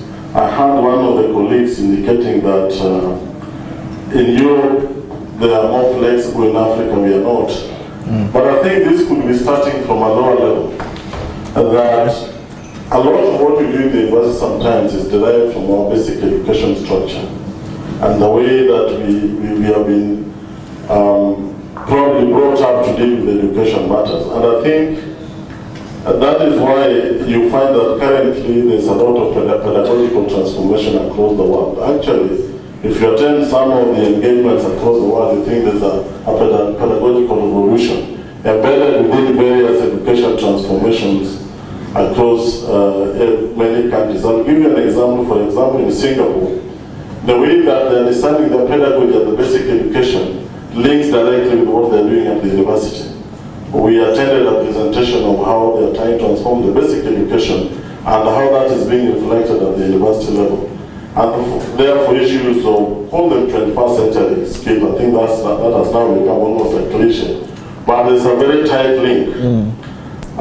If you look at a place like Finland, probably being indicated, claimed, let me use that word, as providing one of the best curriculum within the basic education. And the fact that they want to go phenomena-based kind of education system where learners go to school, there are no specific learning areas, they discover for themselves and you take them along that line. If you look at the way they've structured the university engagement, again, you find that kind of freedom to explore embedded within the system. So, trying to look at universities in isolation without looking at what the countries are doing probably will also create a disconnect because we are a product of a system down here. Within the East African community, the treaty that was passed in 2012, Chapter 6, came up with a kind of education framework that tries to respond to the needs of what is happening across the world.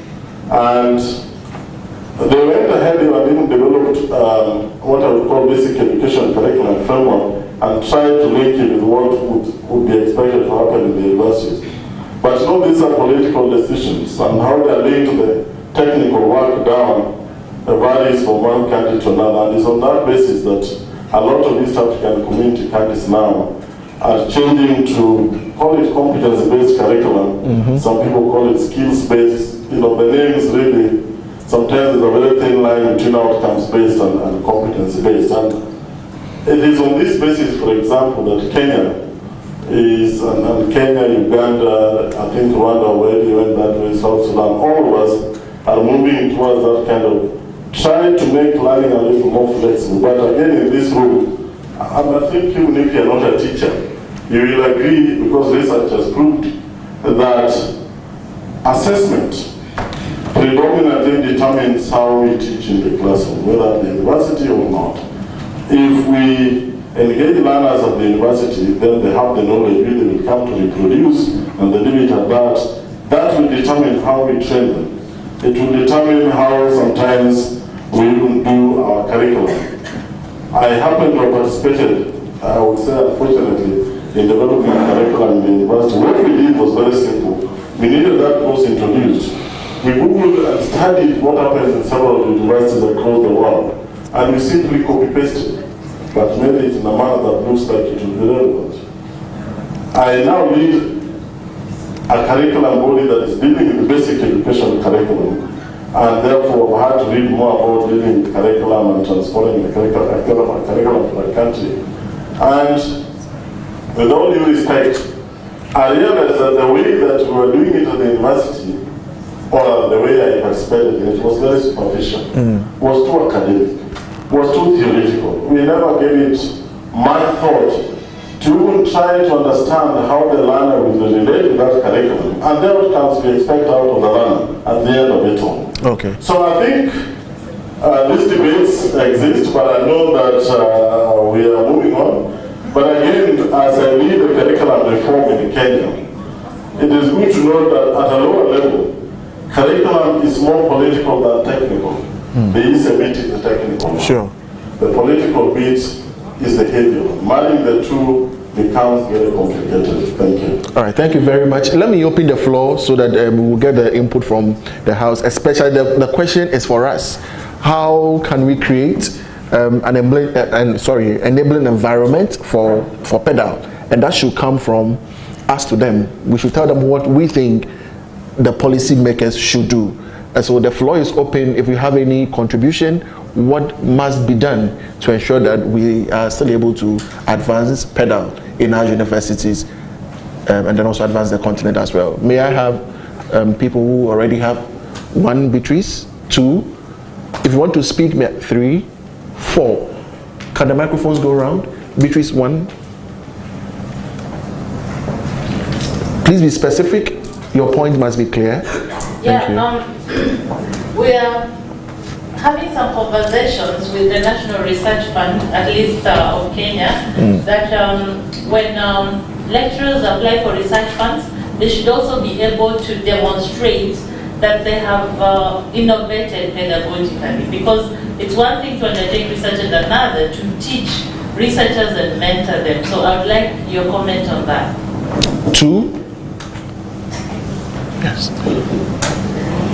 Thank you. I have heard the speakers say they have included some policies in the institutions for the PhD, for example, people who are getting enrolled to teach at the university and undertake pedagogy. I'm wondering what methods you have to track if your policies are being implemented. Thank you. 3.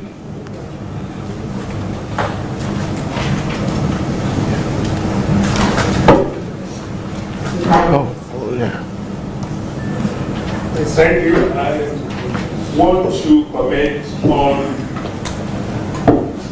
what to do to ensure that good teaching or effective teaching is encouraged in the university. And I think if we make teaching a condition for promotion, I think that will help what TEDA is doing. I want to believe that a good teacher, a good lecturer should also be a good discipler, because you need some theoretical understanding. We are guided by some philosophy. Every